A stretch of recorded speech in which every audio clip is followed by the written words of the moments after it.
Once again, we gather in search of the truth, dark, and mystery. It's the Drunk Turkey Show. Big development today in the investigation into the murders of 4 University of Idaho students. According to state and local officials and court documents, 28-year-old Bryan Christopher Kohberger has been arrested. He was arrested and arraigned this morning in Pennsylvania. We have new details on what Bryan Kohberger was doing right before his arrest. Police says a tactical team burst in to arrest the Idaho murder suspect. He was in pajamas and latest gloves, stuffing trash into Ziploc bags. Hey, greetings from the year 3000. It still sucks. This is Philip J. Pride, and you're listening to the Drunken Turkey Show. Your one stop for this sort of thing. Hit that button, like and subscribe. You know what to do, just like every other podcast. Just like every other podcast. What is up, everybody? Welcome back to the DT Show. Kind of moving some things around that way I can better read this instead of fighting with this microphone. I put it above me, so hopefully it doesn't get too weird or whatnot. First thing that's first, I want to say thank you to everybody that's tuning in. Please hit the like button, subscribe, ring that notification bell. You guys know what to do. The news, gag order has been lifted. The Judge Hippler made a ruling earlier today saying that basically stating that there's no need for it and has lifted the gag order, against the wishes of Bryan Kohberger and his defense team. It was it's finally things are starting to, move in the right direction, in my opinion, since his plea change. I thought it was kind of weird that they wanted to keep it. I thought it was even more weird that they were trying to keep it even longer from the defense's side of things. Now the next thing will be the sentencing hearing. I believe that's on the 23rd, 24th, somewhere around there. And well, now that the non-dissemination order has been lifted, I still anticipate it's going to be a little bit of time before things start getting released. If I had to take a guess, probably 3 to 4 weeks, maybe even a little bit longer than that. I'm hoping it comes in a little bit sooner, but just be advised it might take a couple of weeks to get some of the things in. Me and my team, we've already started working on the Freedom of Information Acts, the FOIAs. They've already been put out. They've been put out before. Obviously, while the non-dissemination order was in place, didn't go anywhere. But now that it's not, we'll see. We'll see if they come in close. So make sure you like, comment, subscribe. We're real close. I don't know. Maybe we're already there. Let me check. But we're pretty dang close to 49,500 subscribers. Yep, we just passed it. So thank you, guys. We just passed 49.5 thousand subs. If you haven't subbed up, please sub up. We're trying to get to 50K. So with the news of today out of the way, I want to go back into this book, the Idaho 4 book by James Patterson and Vicky Ward, and kind of pick up where we left off. Now, this is going to be probably one of the longer videos. This one's the part 3, which is the 6 weeks. That's what it's titled. It's a significant part of the book, almost probably half of it. I'm going to try to go through as much as I can, but we may have to put this into 2 parts, being honest and real. Now, I'm not reading the book. I'm not, for those that have watched, if you haven't seen part 1 or part 2, I have those out, when we've broken down different sections of the book.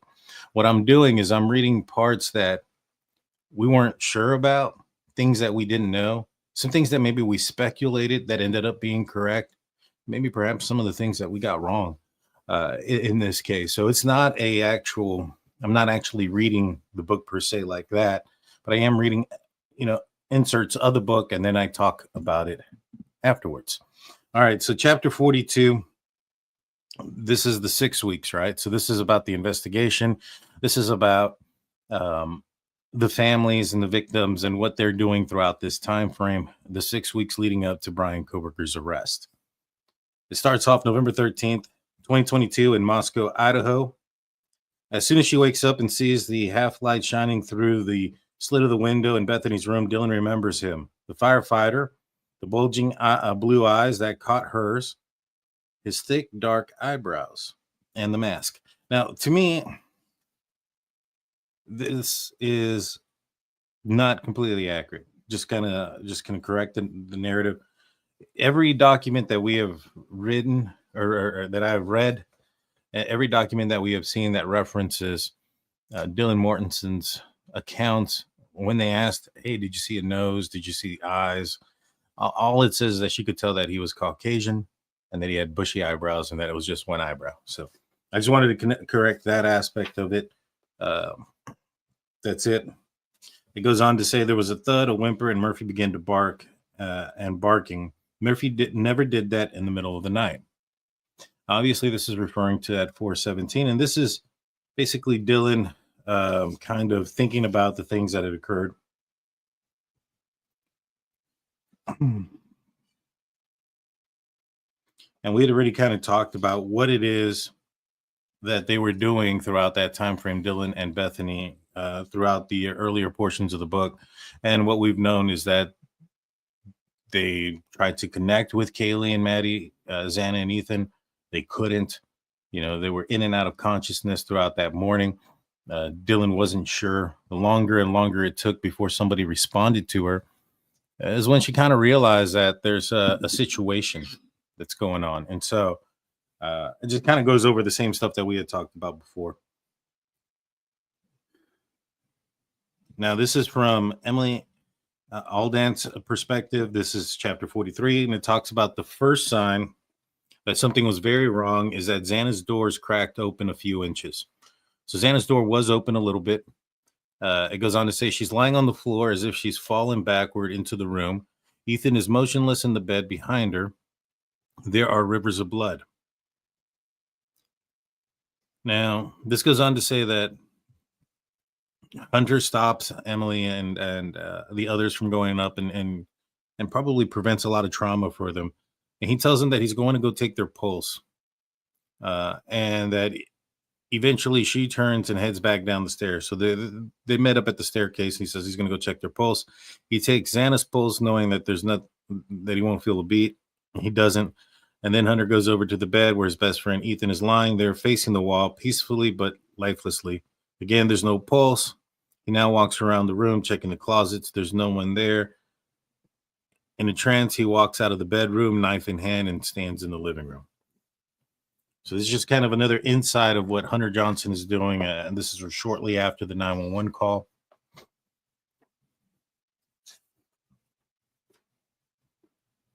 And then it kind of just goes into the 911 call. And again, if you guys want, I highly recommend reading the book. I think it's put together pretty well.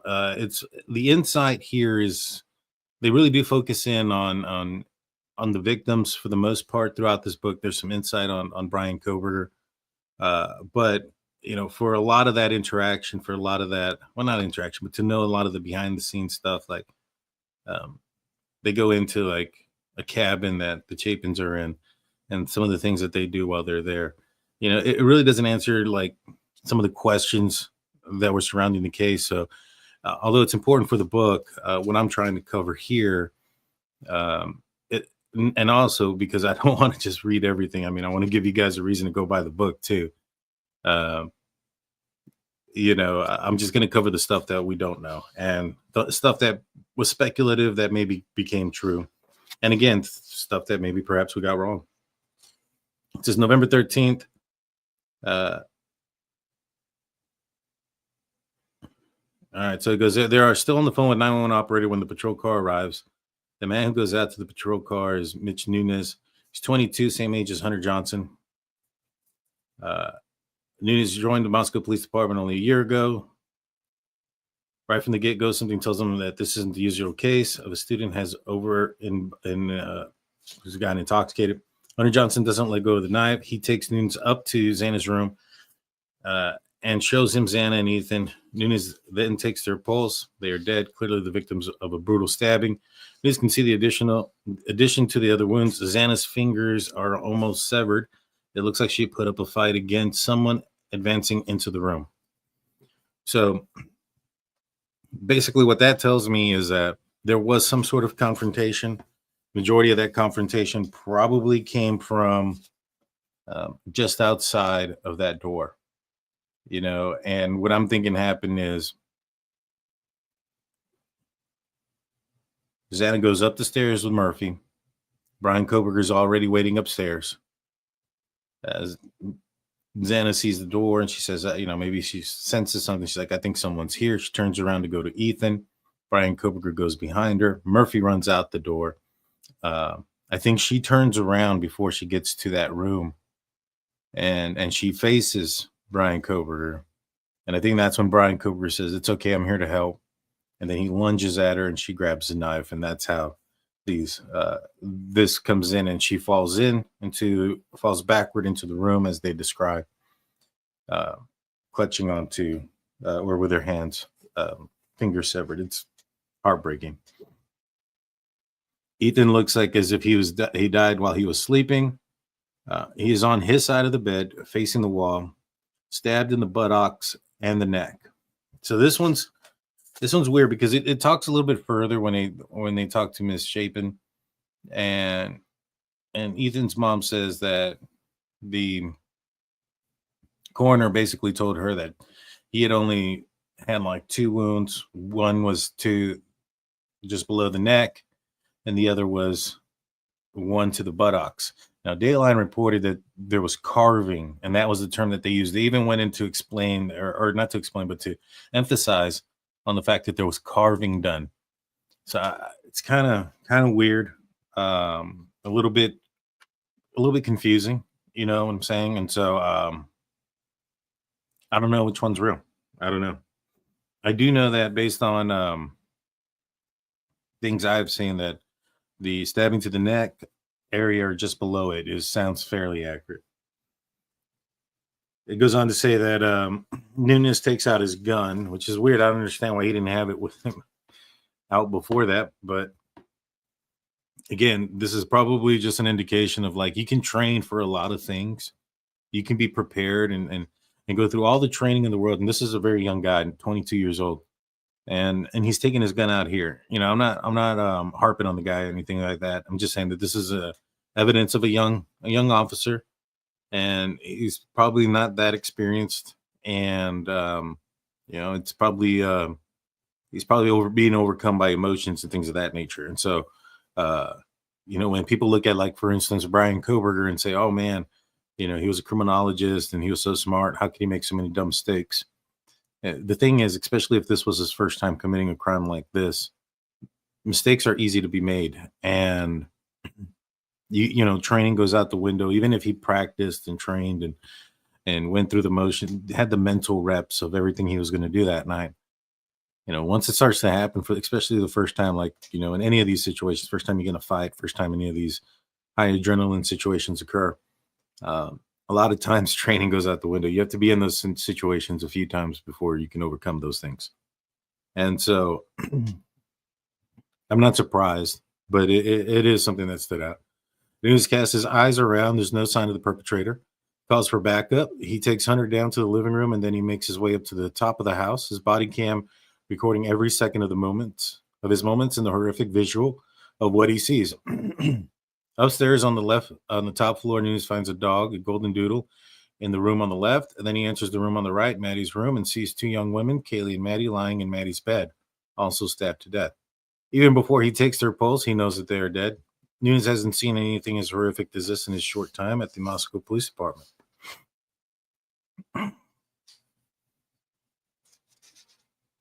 next one talks about, Hunter Chapin waking up and how he was kind of forced over to go over there to the house, and that how when he gets there, it's Hunter Johnson who breaks the news to Hunter Chapin about his brother, and that he sits down and he obviously handles it the way you would expect a lot of people to handle a situation like this when they're told that their loved one has passed.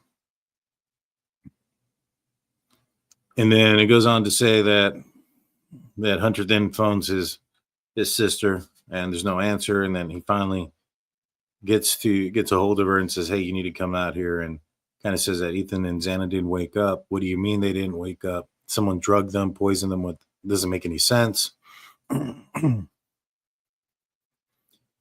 so, okay, so this is when Maisie actually shows up. So Maisie shows up at the house, and She's with rage for good reason. Why are y'all just shaking your heads and not speaking? She yells out, someone tell me. Jesus Christ, she yells. Brother hangs up the phone and approaches her. Ethan and Xana didn't wake up. Maisie snorts, what do you mean they didn't wake up? Did someone drug them, poison them? Doesn't make sense. Maisie still doesn't think it sounds that bad. Bethany is crying so loudly that it feels like her life depends on it. Dylan is positively screaming and shouting something like, I can't believe someone would do this. Maisie has never liked much like Dylan. She's histrionic.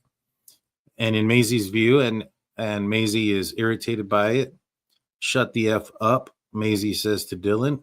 It's really annoying. Why do they all want to hug her? Maisie sits down with them.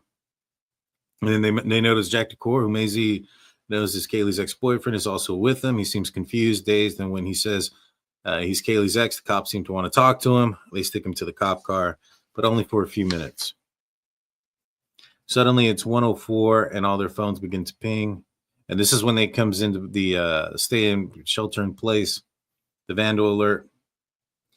Emily loses it. She goes, how dare you send out a vandal alert before we know where our friends are?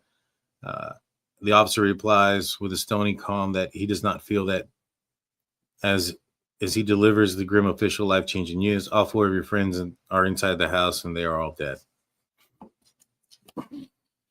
Then it kind of reiterates what happens with Stacy Chapin and her getting the phone call and her having to walk out of the store and going and calling her husband Jim. Then it talks about how her and Jim then meet at their condo, and they get in Jim's truck. They have a 6-hour drive ahead of them, and a Sunday afternoon traffic sucks. Hunter and Maisie can call and tell that they're being asked to go to the police station and that they're handing over their phones to the cops. And they question because they're upset, and they even say, why aren't they hearing anything from the police, from the university, from anyone? And it's kind of a similar thing that some of the other families were feeling, especially the Goncalves family. They didn't get a call or anything. They got calls from other people that something had occurred. And so, it's just kind of the same scenario here with this police department. Because what a beautiful Sunday. Blaine Eccles of the U of I, Dean of Students, is nearing the Costco in Clarkson, near Lewiston, 45 minutes drive from Moscow. It's kind of crazy that the dean from the U of I was at the Costco out there when he got word, right? And when information got out, Bryan Kohberger was near the Costco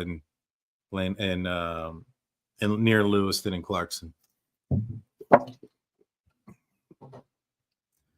Just interesting, right? He's seen the vandal alert about an unconscious person. But as they're about to pull into the Costco parking lot, his phone rings. It's Tyson Barrett. Blaine says, the police captain, we've got 4 dead bodies, and we think they may be students. What? Eccles gestures to his wife to go into Costco as he sits in the car and speaks to the captain. Didn't have it confirmed yet, but given the proximity of the campus and King Road, their ages, there's a good chance they are. Call me back as soon as you know anything, Eccles says.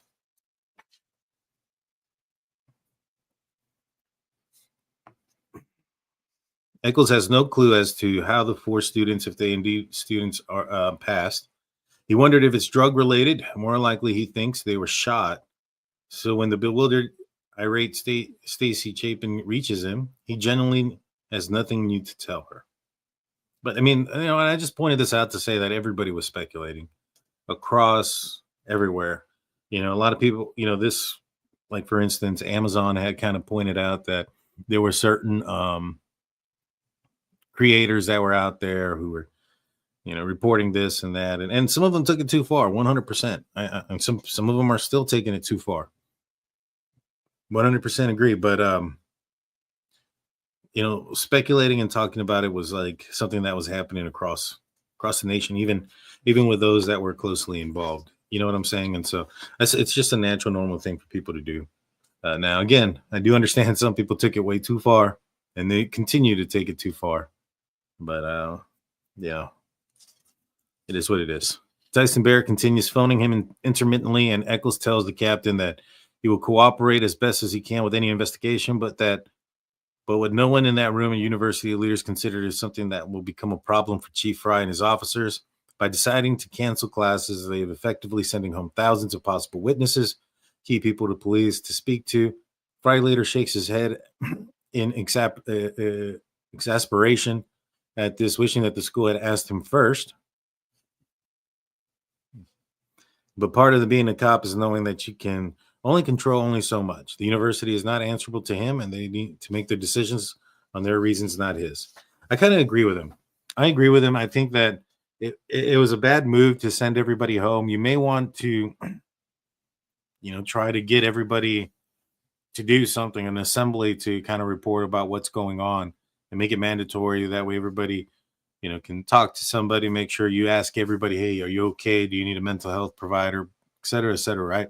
And at the same time, you're looking for people that have scratches, bruises, cuts, dings, those type of things, people that don't show up, those type of stuff. So I kind of agree with Chief Fry there that, yeah, it's probably not in their best interest. That probably did affect the investigation, although Bryan Kohberger was not part of the University of Idaho community, so he wouldn't have not been there. So in the end, it would have been a lot of work for nothing.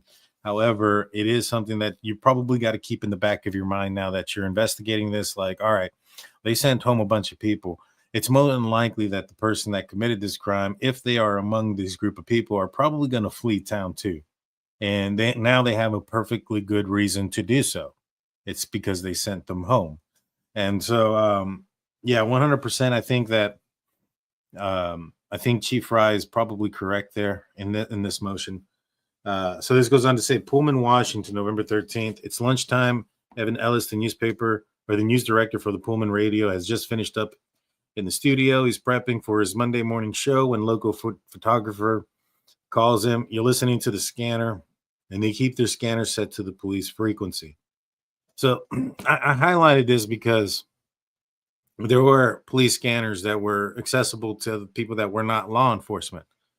And that these scanners, even people in Pullman, had access to. So I wondered, and I had thought about this throughout this entire time, was, did Bryan Kohberger have access to a scanner? Did his profession allow him to obtain one? Some of those things, right? So I put that out there so that I jotted this down for that purpose.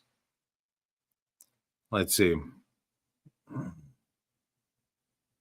So they end up going, these news individuals end up going to the scene, and he sees the kids out there, and he deliberately turns his phone away from them, and even tries to block out the noise of the bawling as he begins to live stream from the scene on Facebook.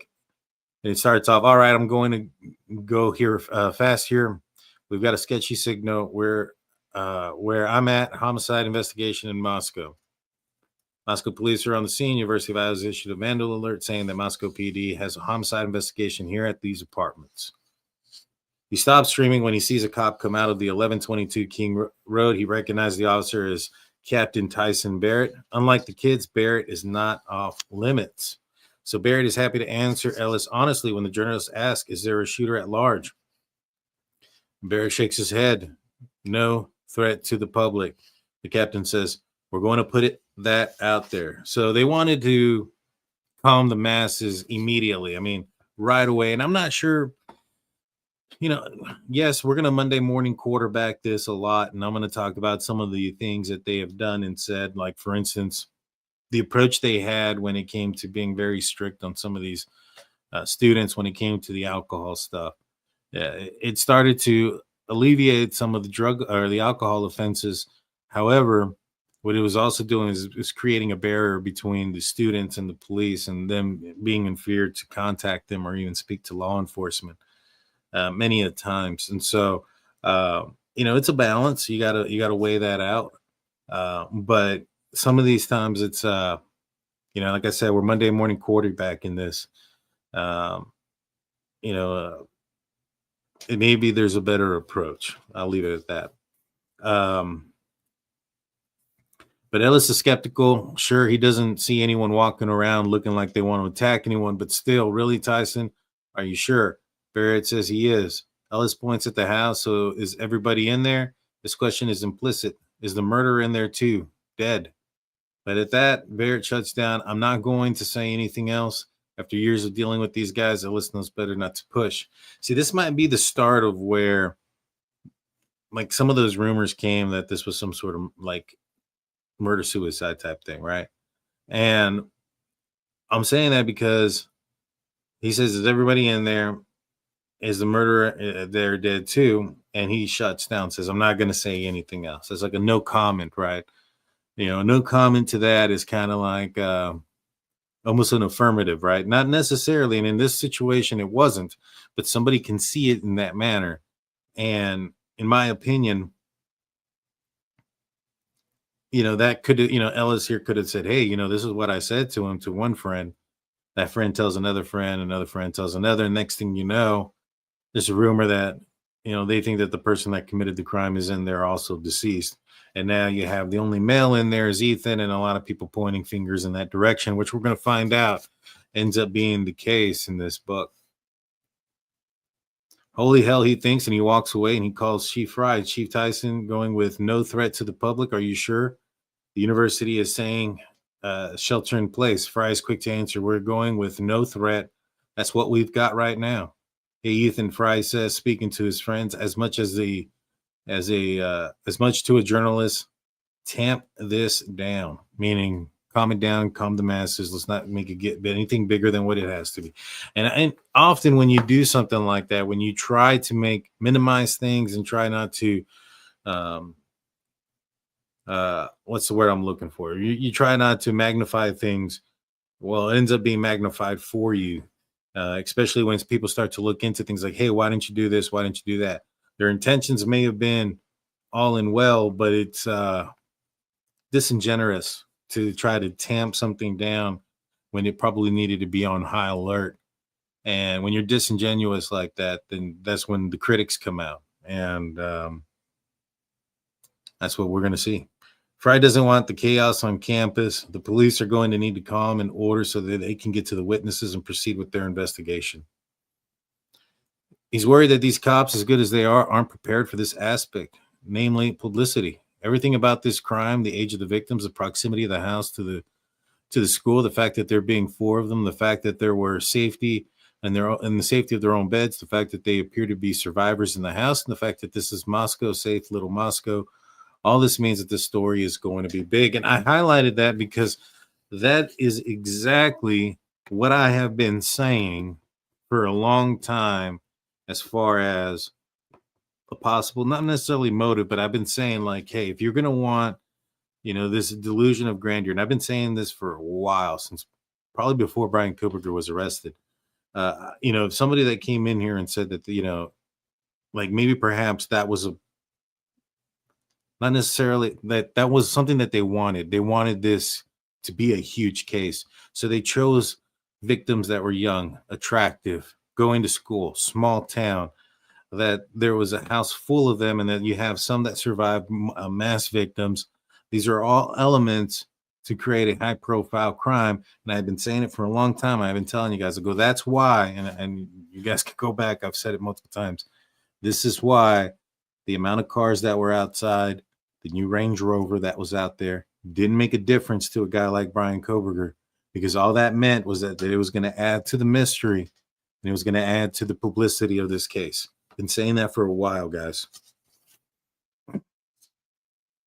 Chapter 51, November 13th, 2022. Jeff Kernodle is headed on the long journey back to his home in Arizona after a family weekend. He is feeling justifiably elated. When he gets there, he ends up getting a call, right, from Jasmine, and that's his daughter, and she started screaming that she needs to go back and meet at Xana's house. When he gets there, it's cornered off and swarming with police officer. Jeff tells him that he's Xana's dad. The officer asks him and Jasmine if they can please follow him to the station. When they get there, they are ushered into a room where the officer gently tells them there have been 4 victims of a homicide, and Xana is one of them. It's the same speech, that we've heard They basically told everybody the same thing. There's 4 victims of a homicide, and your loved one is one of them. So I don't know if it was rehearsed. It probably just came out that way with one of them, and hey, this was the easiest way to say it, so they just continued to say it in the same manner. November 13th, 2022, it's lunchtime, and Steve Goncalves is exactly where he likes to be on football Sundays. In his living room in front of the TV watching the Seahawks game, surrounded by his noisy family. A Seahawks game, eh? Maybe they were watching the Seahawks game. I think he's not a fan of the Seahawks, but it could have been that. So when the call...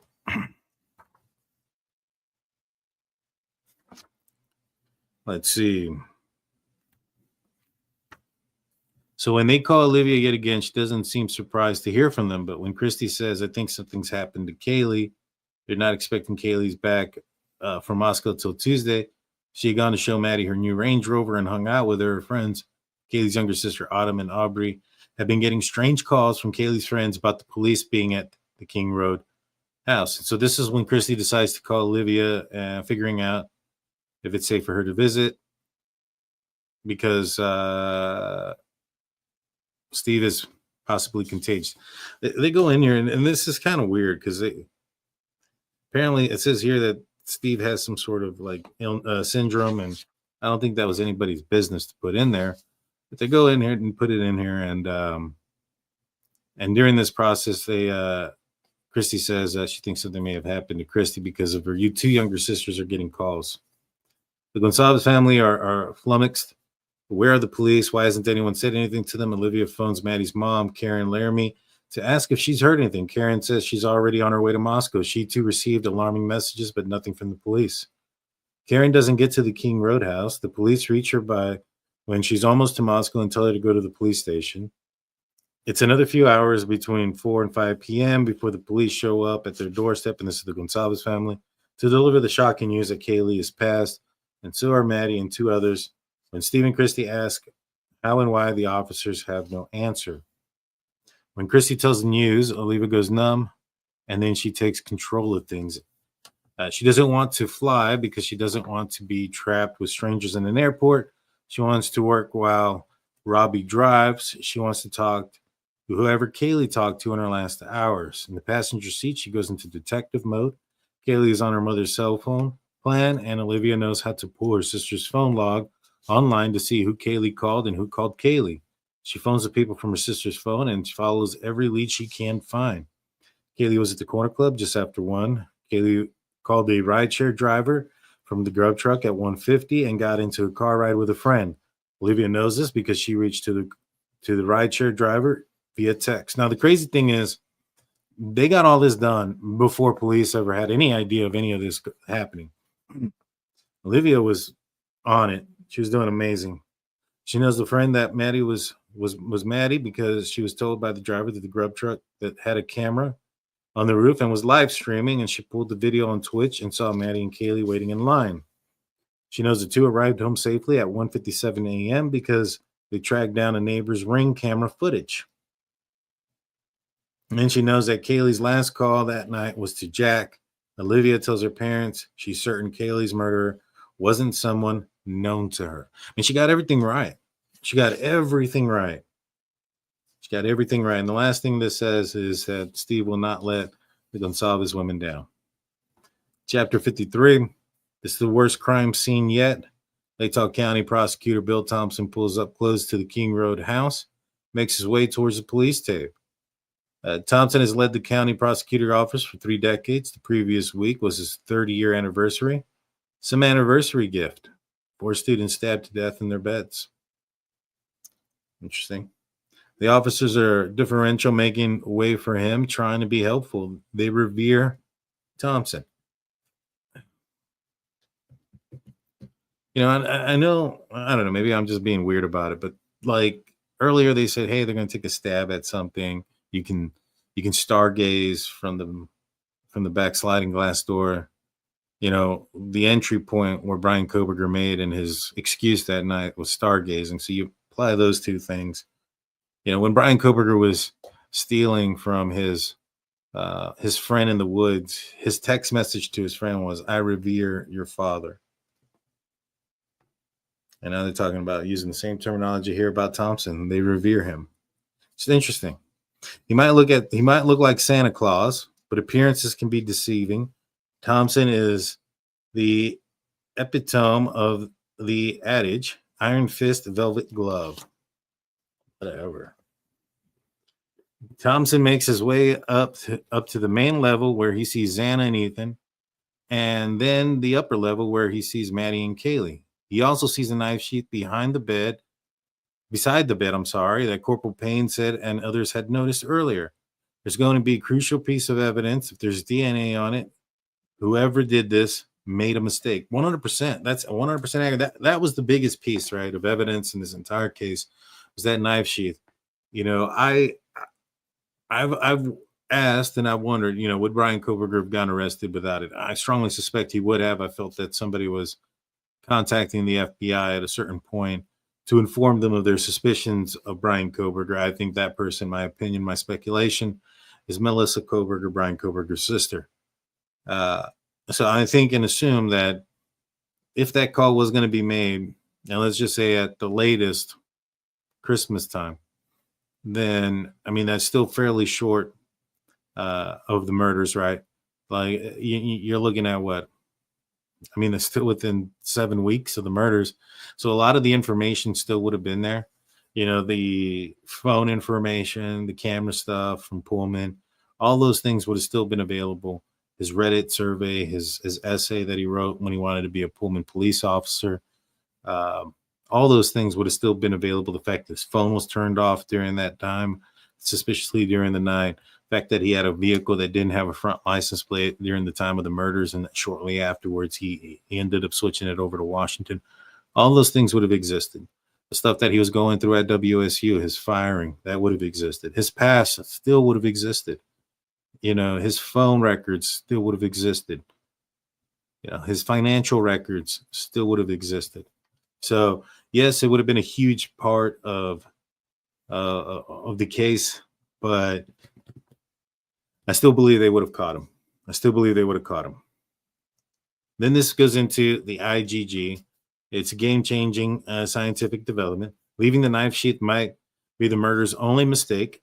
Time will tell. There's no sign right now of the murder weapon or murder weapon of prints, but they're just starting. Thompson is confident they'll find the perpetrator and they'll find a motive.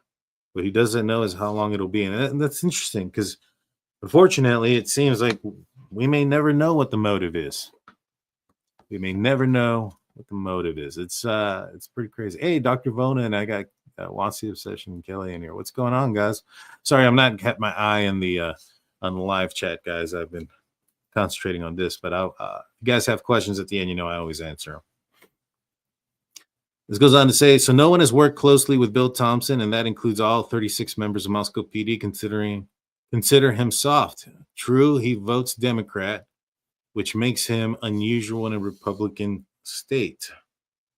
Everyone in Moscow knew that and loved Terry. Everyone had watched John Lee grow up. They witnessed his mental struggle. So yes, Thompson had accepted a plea agreement whereby Lee was sentenced to life in prison without the possibility of parole.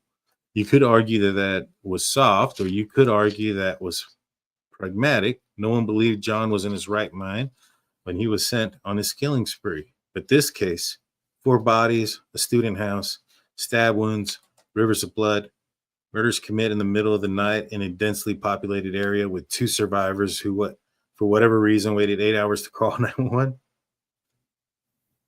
Well, what do you think about him now, Mr. Patterson and Vicky Ward? Do you think he's no longer not soft? Because what you guys said is like, yeah, sure, he took the plea for this one guy, but everybody knew he was, had these issues, these mental issues and stuff, right? You go in and say, oh, but this one's different, with the expectation that this guy's going to see it through. I'm just curious, do you guys consider him soft yet? Or now? I kind of do. Now he watches the state police forensic team arrive with a trailer full of equipment. When they've gathered all the evidence they need, fingernails, skin scrapings, everything and anything, the police will call the County coroner Kathy Madbutt. She's probably already been told to cancel her dinner plans. Thompson considers he might go down to the police station where the roommates and the immediate circle of friends are being questioned. He needs to learn what happened in the house before and after the murders. The timeline is essential. That's true. Did he go? It says he considers he might go down, but did he go? I would hope he did. You know, it sounds like his relationship with Chief Fry is pretty tight. So I'm going to assume he did. They talk about, you know, the friends in the immediate circle talk about some of the interviews that they're doing, and that they speculate that Thompson might be behind that, you know, that double-sided mirror, or whatever you want to call it.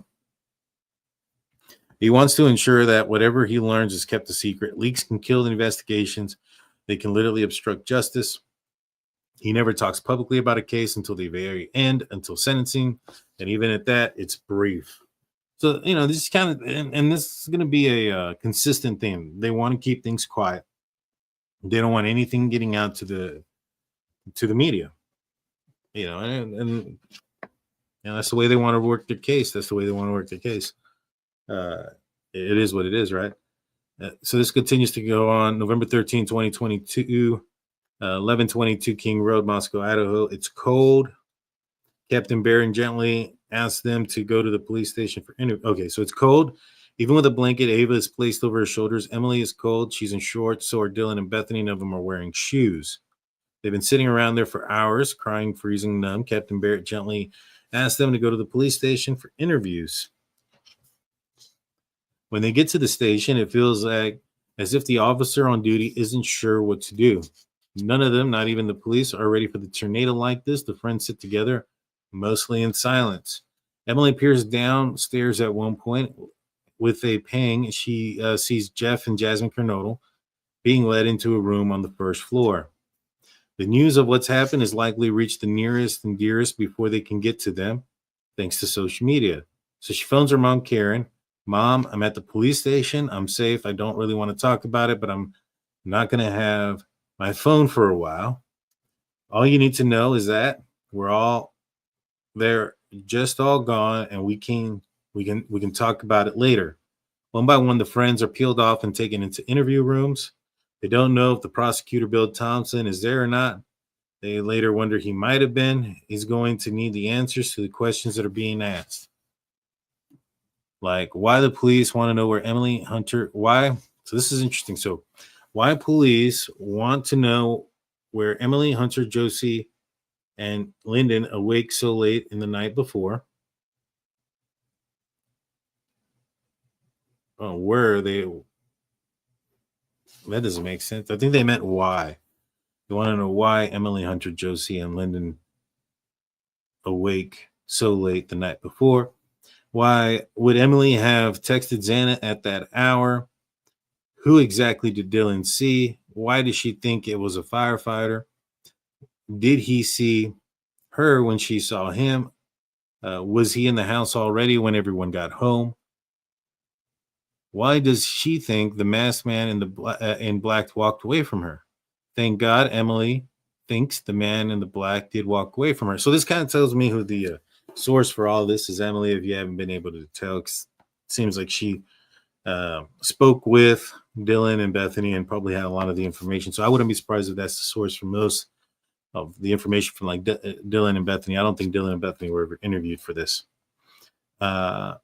Is this person now coming for them? That's a good question. That's a terrifying question, you know, especially for like Dylan and Bethany that saw somebody. Dylan saw somebody in there. You know, did the killer know that at least one person did? And, you know, if he did stalk the house, he would have known who else lives there. And if that be the case, then he would have known that there's witnesses, surviving witnesses that may have heard or seen him.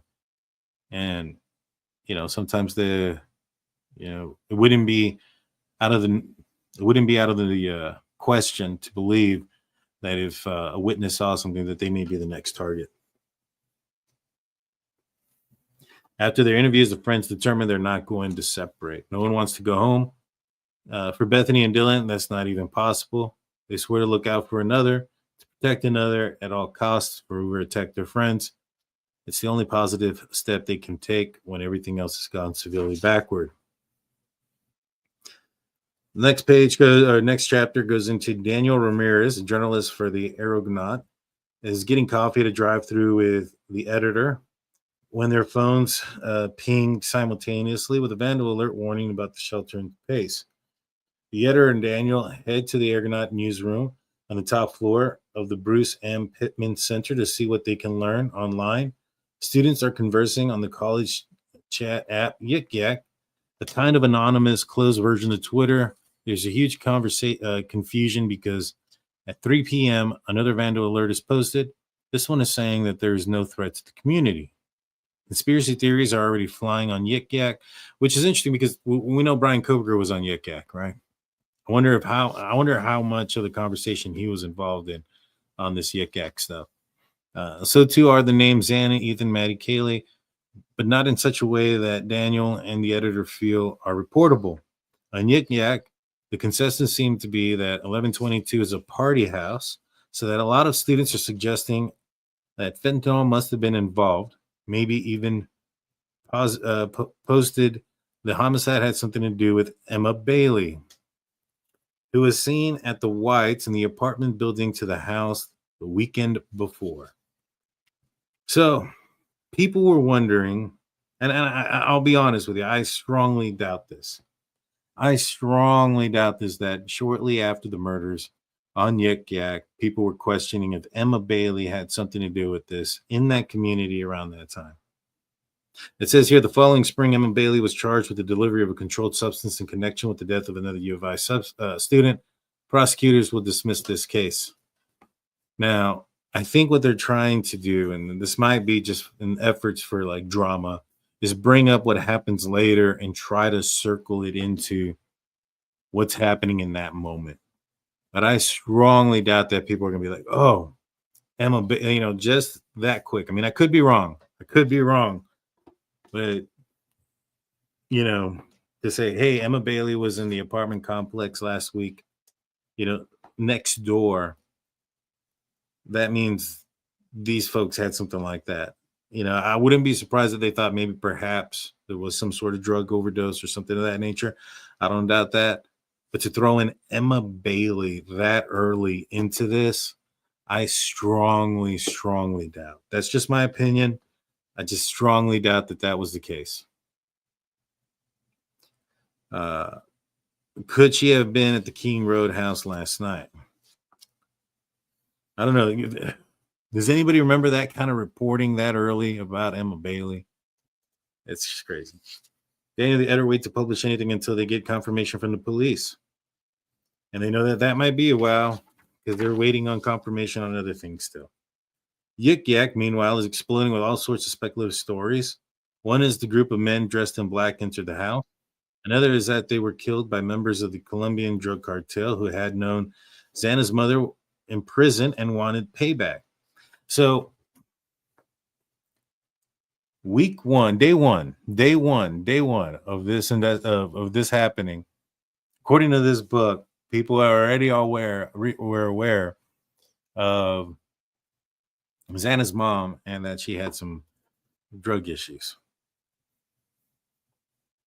Like, I don't know. I mean, how did they find that out? I'm not sure if that's something that Xana's out there just kind of telling people like, hey, this is my mom. This is what she does. This is what she did. Whatever the case may be, right? I don't know. But day one, they were like, oh, yeah, Xana's mom is in prison and they wanted payback. I don't buy that. Now, I know that came out later, and I remember when that came out. It wasn't long, into when this case occurred. I mean, a lot of these rumors did start to speculate. Emma Bailey didn't start to speculate until Caden Young died. That's when that started happening. And then people started to speculate about Emma Bailey. Xana's mom, I believe that was when she started to speak out and people started looking into her past. That's when that came about. But November 13th, while they're getting their food, just as the vandal alert comes around, that's what's being said around the Moscow area. I strongly doubt it. Another issue is that the four victims had been Yeah, another issue is that another one is that one of the 4 victims had been to expose the Greek house for sex trafficking.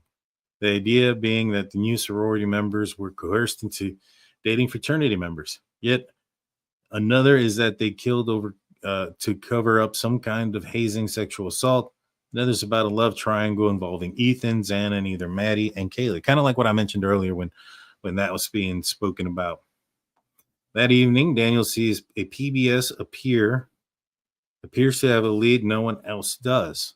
A segment on the 4 homicides in Moscow comes to the news. According to the PBS report, the students were shot. So obviously information was being, floated around, and the shooting rumors, even Christie had heard something like that. So that was being spread around there. So that's no, don't want to say that's like no surprise, but that was no, I'm not surprised that that's in there. All righty. So still November 13th. It's dark by the time police chief gets to the crime scene. First, Fry goes home, showers, dresses in his uniform, puts his gun, a 6-hour P-320. A murderer is out there after all. And then he drives. A lot of people think that was kind of weird. Should have gone straight to the scene, but I don't know. Getting prepared. I don't fault the man for doing that. Brian's thinking about the process, well-being of his team, and protecting the investigation the way he knows how, and the way Bill Thompson wants it, with silence. Again, a recurring theme that's going to be happening. At around 7 p.m., the Sigma Chi fraternity house gets a visit from Blaine Eccles, the dean of students. And he tells them everyone can just get the hell out of town. No need to email professors. No need to turn in assignments. Go. Tells them, be with the people you love.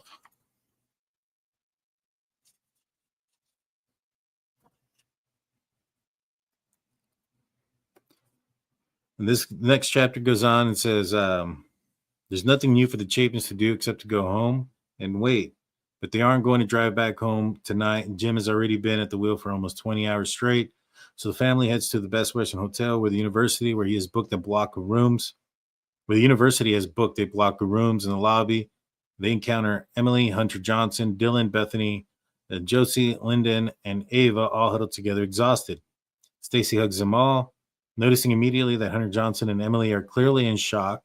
Hunter Johnson can scarcely speak. Are you guys all right? She asks.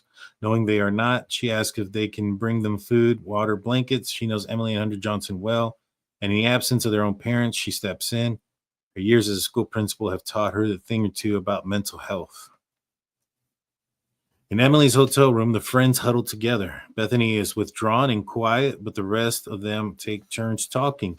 Dylan especially is in her full flow, reliving what she thinks she saw that night before. She realizes that the man she thought was a firefighter must have been the murderer. That's why he walked away from her. They made eye contact. Now, so why did he walk away from her? They made eye contact. If he was after Maddie or Kaylee, why did he kill Xana and Ethan? Had he been upstairs long? Dylan thinks that maybe he was. How did he get in? The lock on the back sliding door is broken. So we find out a couple of things. That they're talking about their story here. Now, I know that was true. I had already known that was true. I knew that, and I knew that because, remember, I told you guys multiple times that story was out day one. They already knew about it, and I felt like I knew how that story got on Reddit and things like that. It's because of these kind of conversations that were happening. Dylan was, from what I had heard, was telling somebody, and people heard, and that's how it ended up being on like Reddit and stuff like that. It's because of these conversations, and I'm not blaming anybody or anything. I mean, this is the way she was coping. She was telling her friends and stuff like that. But I know that, for instance, I know Jack heard this, and Jack told Goncalves family, so they were well aware from very early on about the masked intruder and those type of things. And so, to me, because I didn't believe it. We got sent all that stuff too. Me, Hyman, Blue, about the intruder and all those things, and we didn't buy it. We're like, how can somebody see him and then not call 911? And we didn't buy it. We didn't report on it. We didn't talk about it, but we got the information. And then lo and behold, ends up being true. So, but this is how some of that got out. But the lock on the back sliding glass door was broken. It says until now, that was quite useful because their parents' friends knew how to get into the house. If they didn't have the code to the front door, but how did he know that? Emily asked Dylan, did after she saw the killer? Dylan explains that she raced into Bethany's room and slept there. She says she was scared, but she hadn't wanted to trust her own instincts. Emily doesn't blame Dylan for telling herself at the time that she was drunk, tired, crazy, hallucinating. But she can see that Dylan and Bethany, too, it's like headed into a shitstorm of pointed fingers for not calling the cops sooner. And she's right. She was absolutely right. Goes on to the next day, November 14th. It's around 4 or 5 a.m., pitch black outside. The Chapins don't even try to sleep. They lie in bed and watch Hunter and Maisie finally pass out of exhaustion. She wants to go for a walk. She needs to do something. They end up going for a walk, and they end up in front of the King Road residence after walking. And it goes on to say that there's just one cop standing in front. It's an eerily silent. Were it not for the yellow tape, no one would know anything had happened. My son is still inside the house, Stacy says to the officer, who isn't sure how to react. In fact, the bodies are no longer there. They've been taken to Spokane to be autopsied. But Stacy doesn't know this. I just want to see it. I don't know. They're with the first light streaking the sky. As Stacy holds Jim's hand, she realizes this is it. This is goodbye to her beloved elder boy, a prince of a young man. I mean, that's so sad. That's so sad.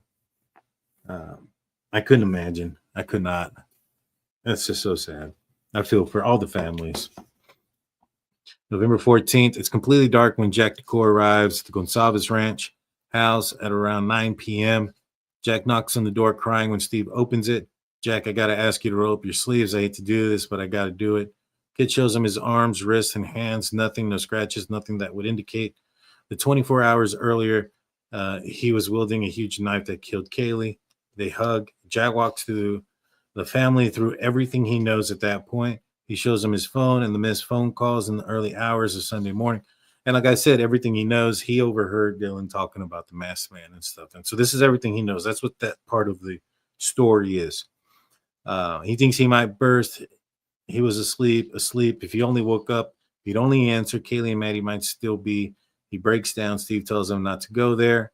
There's nothing anyone could have done. Kaylee and Maddie had done everything right. You know, he's absolutely right. They've done everything right. They got an Uber driver, or a private ride driver. They went home. They were in their own beds, and he's absolutely right. Goes on to say, Steve doesn't want to think about the terror his daughter or Maddie may have experienced. He will later say that the pain is like a splinter that's wedged deep beneath the surface of the skin. It hurts all the more because he feels as if someone should help remove it. But so far, there's no one out there helping him or his family, at least no one official. What option does that leave him other than taking matters into his own hands?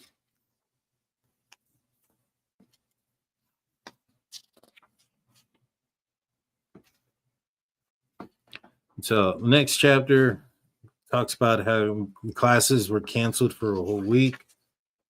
And it talks about Alex and 3 tennis mates who are all on scholarship from Europe are holed up in their shared apartments just 3 minutes away from the King Road house. They'd once or twice fleetingly dropped in at parties, but now they can think of little else, the gruesome fate of the 4 victims. That's when it really hit me, Alex said. As his town empties, the students who can easily drive home, Alex and his roommates find themselves confined indoors. Once the sun goes down around 4 p.m., each buys a handgun. They lock their doors, spend sleepless nights, mostly peering out of the windows into the darkness, just seeing blue lights of police cars endlessly circling the streets. No one wants to venture out into the streets where a murderer might be lurking. We were not safe there, Alex said. Then refined his words, we thought we were not safe. And so this is just kind of like fear of the community that I wanted to point out. And it wasn't just, like everybody was impacted by this. Everybody. And these were folks that couldn't go home. They were, from another country. Let's see. Local lawyer Mike Pattinson's chief concern and his 22-year-old's daughter, Lexi, who lives in an apartment at the Bricks, barely 50 yards away from the 1122 King Road. She lives so close that some of her neighbors reported to police around 4 a.m. on November 13th. They heard a scream. They were interviewed down at the police station. So somebody did come forward saying at about 4 a.m. they heard somebody screaming out there. They heard a scream, and that's roughly around the same time that the murders happened. Whenever Murphy, the pooch, wandered into Lexi's apartment, she returned the golden doodle to Kaylee. Most evenings, Lexi walked past the back of the King Road home to get to her car in the parking lot and saw Maddie through her window putting on her makeup and vanity. So she would walk and park where they believe and suspect Bryan Kohberger to have been parking at, and that's what parked on the night of the murders, or the morning of the murders. And from that area, you can see into Maddie's room. Another kind of big clue that did that. Then they talk about the dog being skinned, and I guess they kind of believe that maybe it was the same, could have been Bryan Kohberger, but I saw a report that dog was killed by natural, like it was coyotes, I believe is what they said. So still November 14th, Chief Fry and Captain Beretta know they must not tell Eccles or anyone who doesn't need to know how the victims died. It's imperative that no one has any inkling of that until after the knife sheath has been properly photographed, analyzed, and sent off to the labs to check trace DNA. Privately, the chief gouses when he hears that the university has released the kids to go home. Inadvertently, they have made the cops' lives so much harder. The Idaho State Police have a crack team of forensic lab rats that they head over now from the Meridian, a 5-hour drive. The mandate is to go over all the evidence for a second time before it's scooped up and shipped off for processing. No one wants any F-ups, is what they write. But they write the actual word. And that's probably where they found that second, or that, what is it called? Latent footprint, remember? I was on the second try around. And that's what that's referencing to. All right. This goes on to say, Fry looks down at his laptop and sees a sticky note reminder of the receptionist to call back the FBI. Fry prides himself on having built up a great relationships with both ISP, the Idaho State Police, and local federal agents. Yesterday, Fry saw a guy in an FBI jacket at the King Road crime scene, probably there at the invitation of ISP. He assumed it wasn't one of the guys he knew well. The same agent is now standing in his briefing room at the police station with the lead from state, ready for the 8 a.m. meeting. We've been trying to get a hold of you, the agent says. I know, says Fry. I've been a little bit busy. Need us to come in? Both men understood the protocol. The FBI cannot assist on a case unless the local police and chief explicitly ask him to. Yes, says Fry, and fast. They create a victimology. They want to do interviews, forensics. They talk about video canvases and local CCTV. They have a team for tip management and note takers. So they delegate all these different responsibilities. Before the first full meeting wraps up, Payne lays out the structure of the investigation. 8 a.m. daily assignments will be made. Then around 5 or 6 p.m., they'll regroup. After briefing ends, they'll head off. Fry calls in one of his captains, Anthony Dollinger. When Fry double checks on whether Dollinger is comfortable taking on the role of public information officer, the captain says, of course. Fry would have to have been blind not to notice the hordes of press assembling in Moscow. Fry ignores them for now. He is well aware that anything police put out there in the media, they are putting out there to the suspect and to the potentially jury pool. The big mistake that police chief or sheriff can make, Fry believes, is to overshare.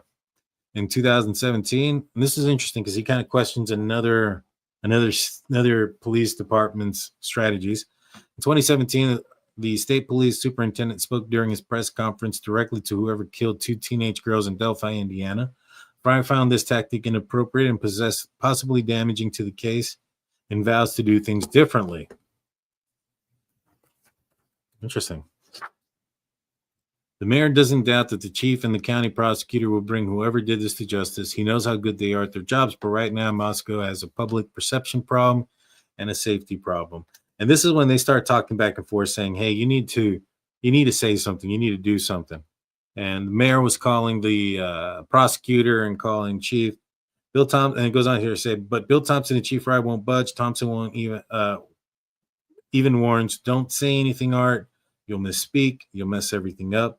You aren't trained for this. So he's basically telling them, don't say anything at all. And it's crazy because neither one of those guys end up doing a bang up job in the press conferences either.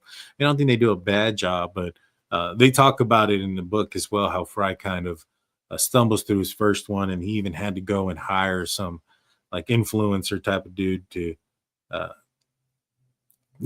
teach him how to handle the media. New York Times think it is surely a safe place to give an interview, and so he does, and he's careful. He gives context, but in the article, the context disappears, and there's just one startling takeaway. And this is from the mayor there of Moscow. He says, 4 students at the University of Idaho were found dead near campus, and local officials described Monday as a crime of passion. Goes down to say, I developed a great dislike for the national media very rapidly. He said of that experience, I tend to talk in paragraphs, and they live bits out of the middle of the paragraphs, those sons of bitches. That's what it says, sons of bitches. Art Beach correctly guesses that the reflection of Bill Thompson and James Fry will be. The police chief calls up the city supervisor and tells him, could you please tell the mayor not to talk, or I will. And it would be better coming from you. All right. The next paragraph says, Elias dials Thompson for the upteenth time. For once, the prosecutor picks up. Bill, you got to get ahead of this. You got to say something. You got to give the press a conference. It's coming down hard. Thompson is calm. I know we're working on it. Can you explain to me how we're supposed to say there's no threat to the public when obviously you haven't arrested anyone? Thompson is calm. I can't explain it right now, but there isn't. The prosecutor pauses. You're just going to have to trust me on that. The next day, November 15th, it is now the afternoon after, this is Olivia Gonzalez is sitting at her home office in the family calls the Yellow Room.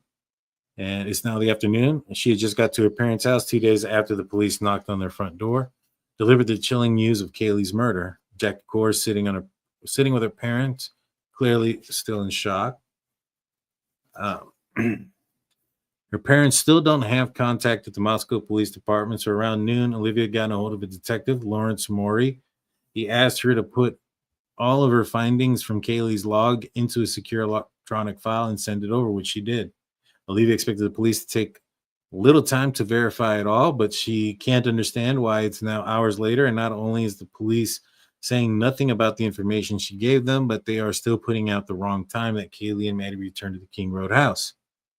It diminished us, she later said. The Goncalves are just as much in the dark as they were 2 days ago. It's beginning to feel as if the family is being iced out. It's also starting to feel like the only person bringing in information is Olivia. Olivia particularly hoped that the police would publish the video she found on Twitch of Kaylee and Maddie ordering food at the grub truck. Olivia has already discovered who the hoodie guy is.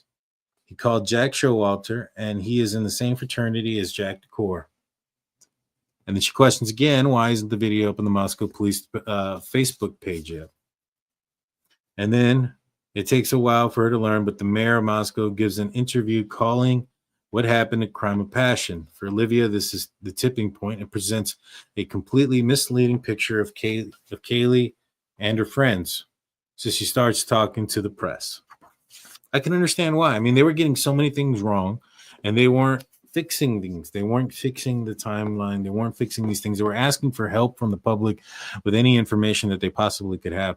And by all means, they needed it. The only thing that they had was a knife sheath. That is it. You know, they looked at a bunch of different people and ruled them all out. So they needed the help too.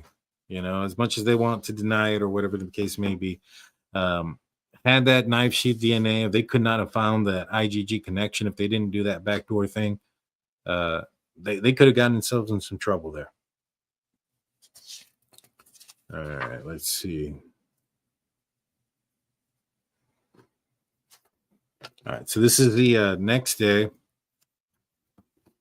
or no, this is the same day, the 15th, and this is back with the Chapin family. The phones start ringing early, and it's not just with the media. They got a call from the funeral home back in La Corner. That's weird. Her friend Kirk Duffy runs it. He has a relationship with Kathy Maddox, the Latah County coroner. He is on his way to Spokane, which is where Ethan's body has been taken for the autopsy. He tells them that he needs to pick a date for Ethan's funeral service. Stacy and Jim choose the following Monday because it gives them enough time to be ready, but also enough time for the students who come up to get back to the families for Thanksgiving. So they talk about the autopsy here, and it was a bit of a debate and a question when it came to Ethan. Goes on to say that she knows the coroner will call at any moment with details she doesn't really want to hear. Details is how her son died. She knows from Kirk that the autopsy is taking longer than expected. It's possible that Ethan could be transported tomorrow, not today, from Spokane to Mount Vernon for his funeral services. Her son will be on I-90, the same road the family has to drive. Oh, that sucks. And it goes on to say, and she lies in bed at night. Stacy shudders, already worrying tomorrow. Pray to God she thinks that we don't wind up overtaking Kirk's white Suburban. Other drivers won't know it, but she will. It's Ethan's hearse. That's hard, to know that you're going to be on the same road. And at this point, they hadn't seen him yet. You know what I mean? They hadn't seen Ethan. And so that's got to be tough. All right. The next day, Chief Rise reads through his script one more time before heading into the podium for the police conference room. The key thing is not to going to tell the media that they've got the knife sheath found next to Maddie and that they've booked it into evidence and have gone to the laboratory for analysis. His job is to keep the mob happy. Fry begins the substance of spiel, mingling pronunciation of Chapin and Goncalves. His news nugget is not really anything new. He knows it. It's simply that 4 victims were stabbed and that the law enforcement hasn't found the weapon. There also appears to be no forced entry in the home. And then, we've all seen it. I mean, and they kind of talk about, they're being pretty critical about Chief Fry in this interview. And in here, they talk about the no threat. And he kind of says a few different things. So does Bill Thompson in another interview himself. He says a couple of contradicting things. And remember, law enforcement had to go release something saying, hey, I know that the prosecutor has said some pretty things that are conflicting with each other. That's kind of the same thing here. It goes here. It says it's brutal. He knows it's not going well is an understatement. So maybe this is why they don't like to talk. But we all remember that. All right, so the next day, or the 18th, Emily and Hunter have gone to Mexico at this point, and someone has texted her a link to a YouTube video on 4chan showing old TikToks of her and Hunter. The self-described internet sleuths are suggesting that Emily and Hunter committed the murders and some sort of drug deal went bad and that they left the country. She wonders how the heck do they know that she's out of the country. So her and Hunter are in Mexico at this time. The night they got to Mexico, it was Hunter's birthday. They'd gone out for tall, strong margaritas. Emily had taken a selfie with the two of them exhausted, hugging, their green drinks visible on the table. Without any context, it made it look like the regular vacation pic.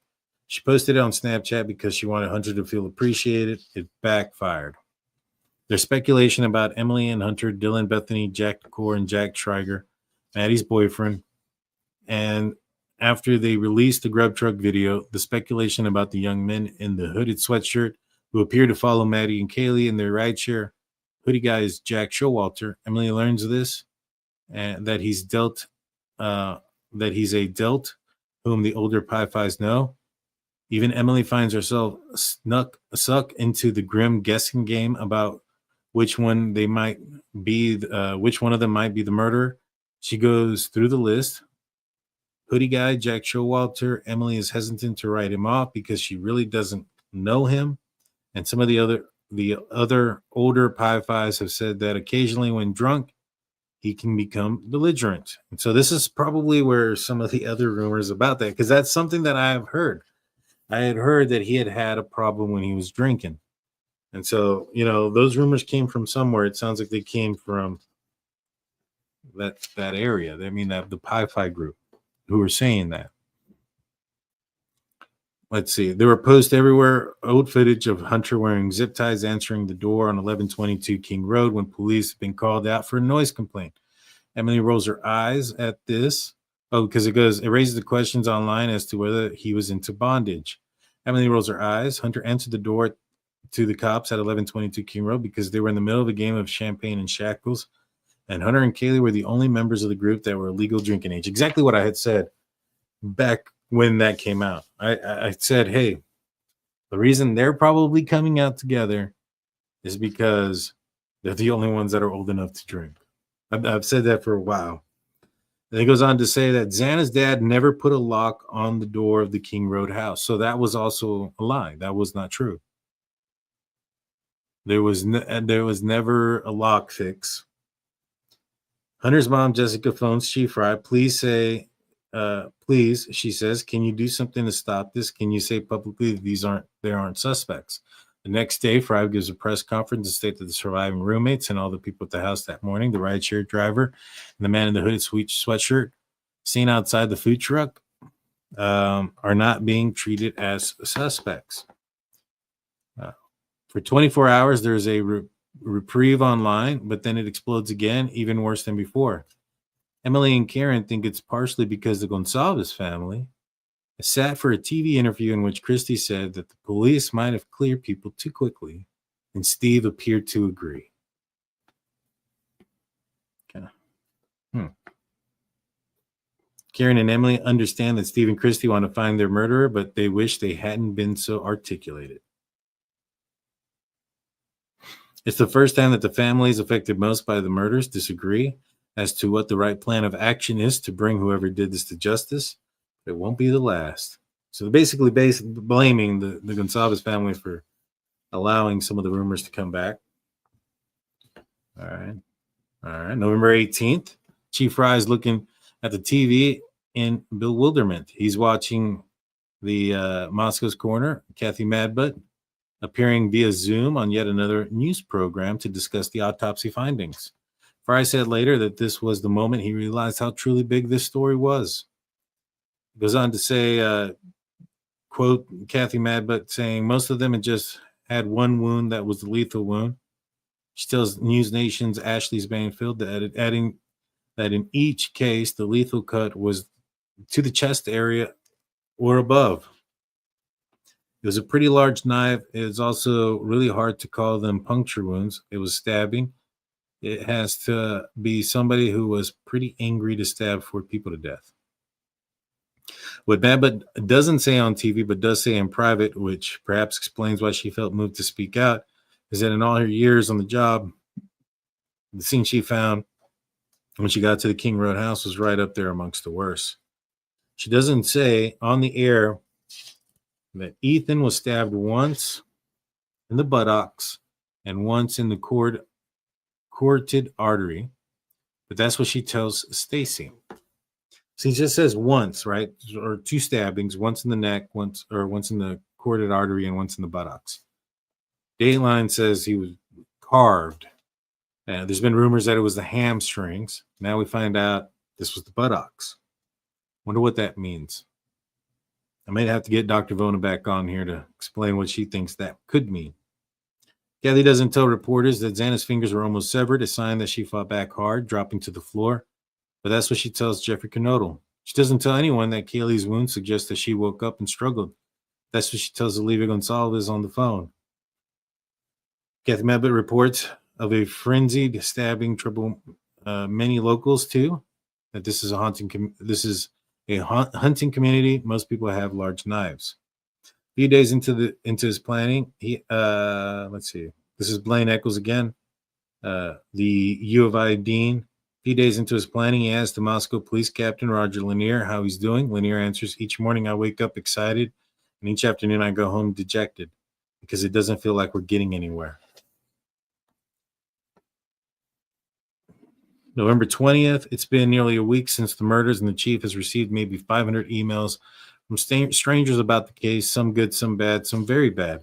One guy who lives in California writes that he's going to appear at the police station parking lot and take him out. Then the same guy sends him penis pics. Oh my gosh, dude, people are stupid. I'm sorry, I don't mean to laugh at that, but yeah, this guy's like, oh yeah, you're gonna get it, and we're gonna send you a picture of my wing wang. That's funny. All right, Stacey Pittman comes in with $5. Says, thank you for always being accurate with your news and keeping us updated. I appreciate that.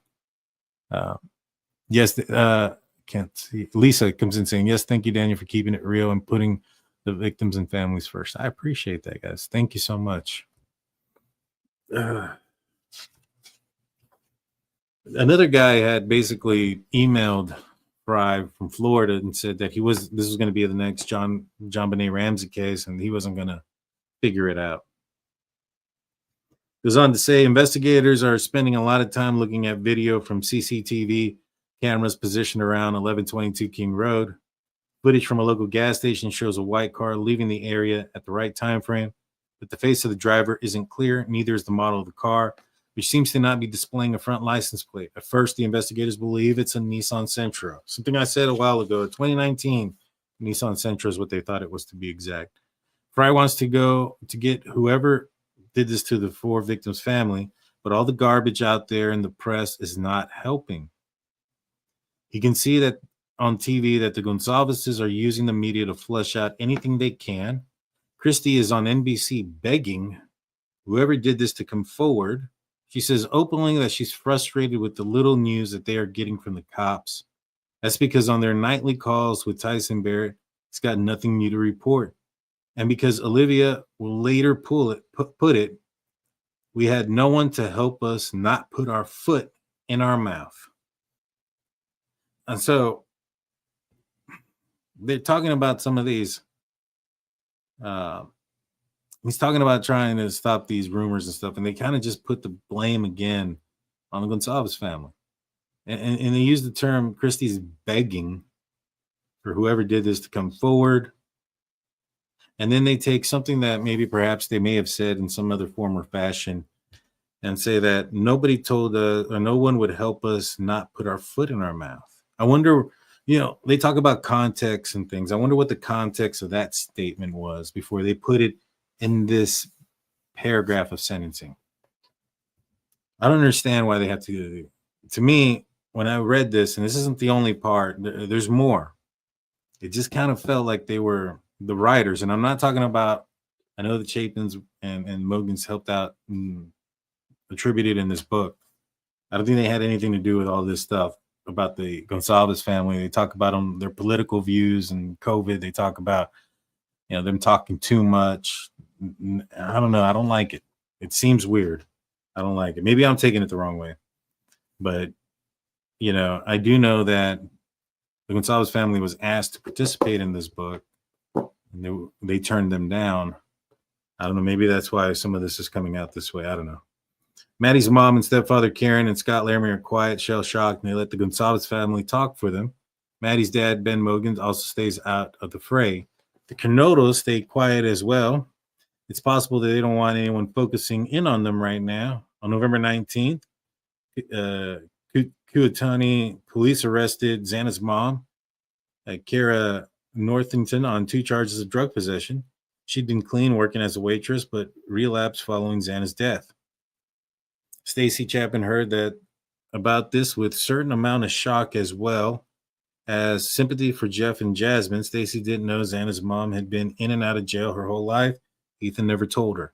So, back to what I was saying about how they were, rumors or whatever early on that maybe perhaps this had something to do with the drug cartel because of Xana's mom. I find that bullcrap. I mean, I don't think that was rumors that were spread around. I don't think that was something that she was just telling people and people were just kind of telling folks. You know what I'm saying?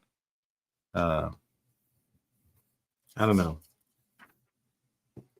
All right, November 21st, Kirk Duffy, the director of the Hawthorne Funeral Home and Memorial Park, had brought Ethan's body back from Spokane, and as he promised, he also persuaded Stacy and the others to view Ethan in the casket. The Chapins had been reluctant. Stacy knew from her coroner that the stab wound that had killed Ethan were below the collar line, but even so, she was afraid of what she'd see. And this is sad. I mean, I recommend you guys going in and reading this and their experience there. It's hard, you know. I mean, they leave certain things.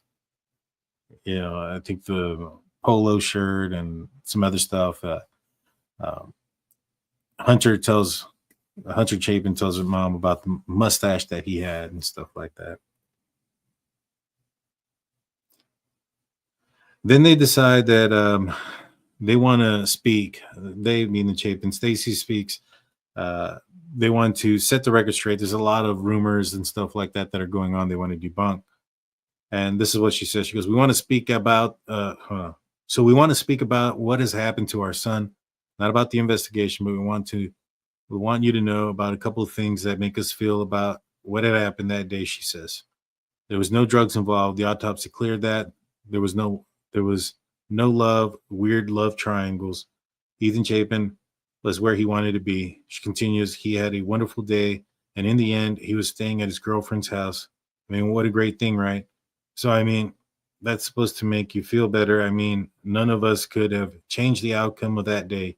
Ethan was sleeping when he was really tragic event occurred, and we want you to know that no phone call would have saved him. He did not suffer. He went very quickly, and I think that also goes to like what people were saying about Dylan and Bethany at that time as well. Stacy mentions that Ethan and Xana's best friends, Hunter Johnson and Emily, are watching the services via live stream. She doesn't mention that they aren't in person, partially because they are afraid Ethan's murderer might be coming for them next. Stacy doesn't mention the starkly obvious fact that other three families are not holding public services for their kids out of fear that whoever did this might attend. My wife's biggest fear, Steve Goncalves later told ABC News, part of the reason we didn't have a funeral is because she couldn't be guaranteed that the monster was going to not be there. Unlike the other families, the Chapins are not fearful. Unlike the other families, the Chapins are not fearful. I mean, it's kind of throwing a dig, right? I mean, you know, you're talking about Steve and Goncalves and you know, yeah, they were, I guess they use the term that they were afraid. It's kind of weird, man. I don't know. I just don't like it. Let me see. How much more do I have, guys? 'Cause I'm not gonna lie, my eyes are. All right, let's see. We're on page 238. We've gone over, I think, 100 pages, by the way, guys. And I think this ends on 289. And so what I'm going to do here is I'm going to go forward just a little bit more. All right, so this says November 19th, so it kind of goes back a little bit, and it talks about Christine Cameron and Elena Smith. These are the guys that started the University of Idaho case discussion Facebook group. And they talk about here that there's actually some of these students from Moscow who give them information, and they actually start sharing information with Olivia and stuff like that. And, you know, some of these students, what they were doing is, since they didn't have Facebook, they were creating Facebook profiles with different names and stuff, but they were legit people from there and kind of talking about what they knew and things like that. November 24th, this is when the FBI trailer arrives. The agency's mobile command center pulls up at the Moscow police station on Thanksgiving. In this week's press conference, they talk about that they had heard that Kaylee may have had a stalker. They've been looking into it, but at that point, they were unable to corroborate the statement. Then also, it says here, just a few days later, The team obtained search warrants for Kaylee's Tinder account. Kaylee's wounds would appear to reflect possibly that she had woken up and tried to fight off her attacker or call for help. And then she somehow stifled.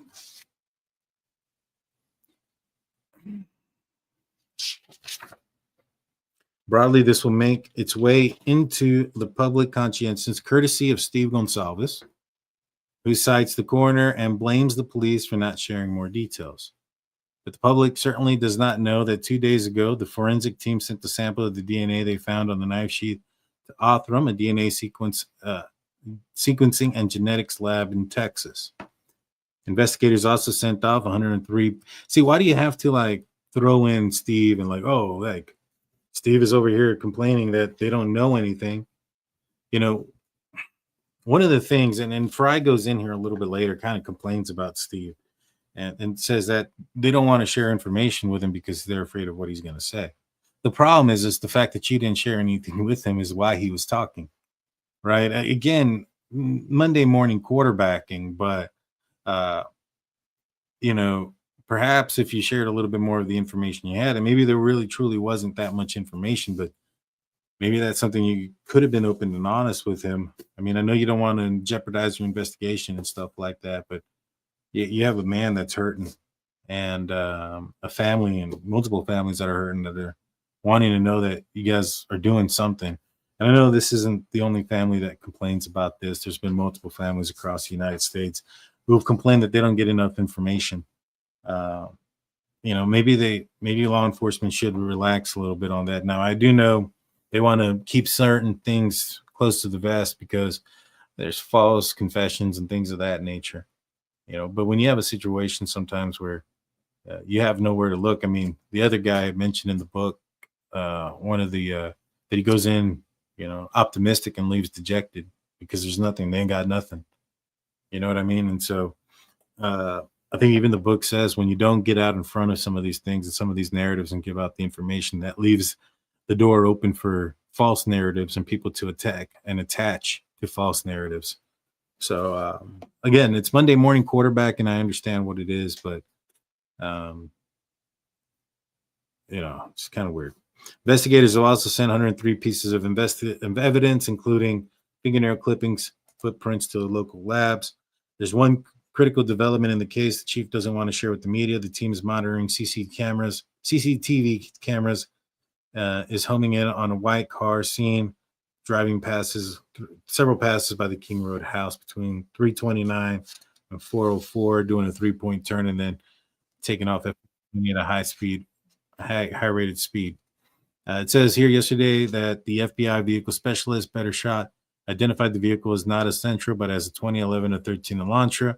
On the 25th of November, the day after Thanksgiving, Chief approves a message to local law enforcement agencies, the BOLO, to be out on the lookout for the specific vehicle. 4 days later, on the 29th, is when WSU police officer Daniel Tango searches for white Elantras registered in the university, sees one, a 2015 model belonging to a student named Coberger. A colleague of Tango's, Officer Curtis Whiteman, spots the vehicle in Pullman student housing parking lot, and he logs it.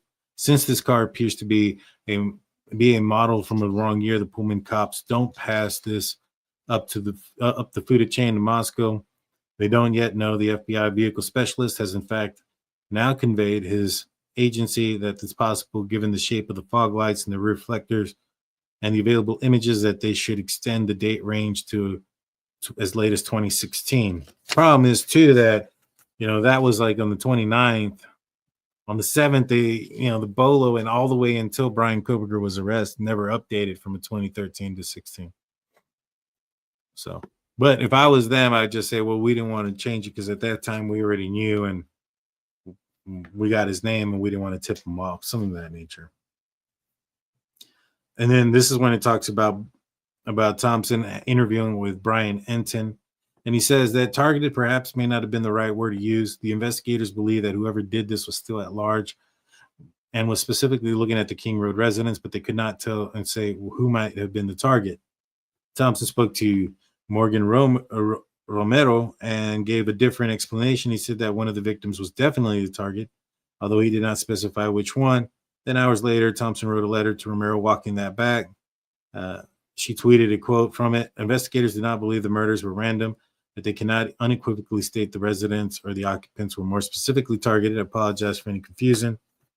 And then there was a Moscow Police Department then clarified on their Facebook page. Conflicting information has been released over the past 24 hours. Latah County Prosecutor's Office stated the suspects with the S apostrophe specifically looked at the residents and that one or more of the occupants were undoubtedly targeted. We have spoken with the Latah County's prosecuting officer and identified this was a miscommunication. Detectives do not currently know if the residents or any occupants specifically targeted or continue to investigate. It goes on to say Chief Rise knows that the PR damage is done under pressure from the media and who themselves are under pressure from the Goncalves family and others to get answers. So now they blame the Goncalves family for their screw ups and what they said. Chief Rise knows that the PR damage is done under the pressure from the media, who themselves are under pressure from the Goncalves family and others to get answers. Bill Thompson misspoke. So Bill Thompson is blaming the media for pressuring him, and he's blaming the media pressuring him on the Goncalves family. And that's the reason why he misspoke. Can't make this up, guys.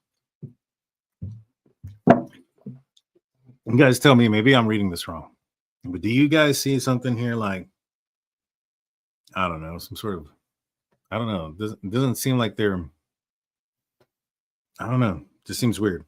Then he goes on to say the Post quotes Steve Goncalves telling Fox News right after Thanksgiving that he was frustrated because police hadn't spoken to him in 3 days. We're the same family that found out the original timeline. We're the same family that broke into the phones. We tried everything in our ability. In fairness, the Goncalves has another source of stress he keeps private. The family has been getting threats in the mail and online. Steve is concerned for the safety of his youngest daughters. But when he tells the police this, the reaction is underwhelming.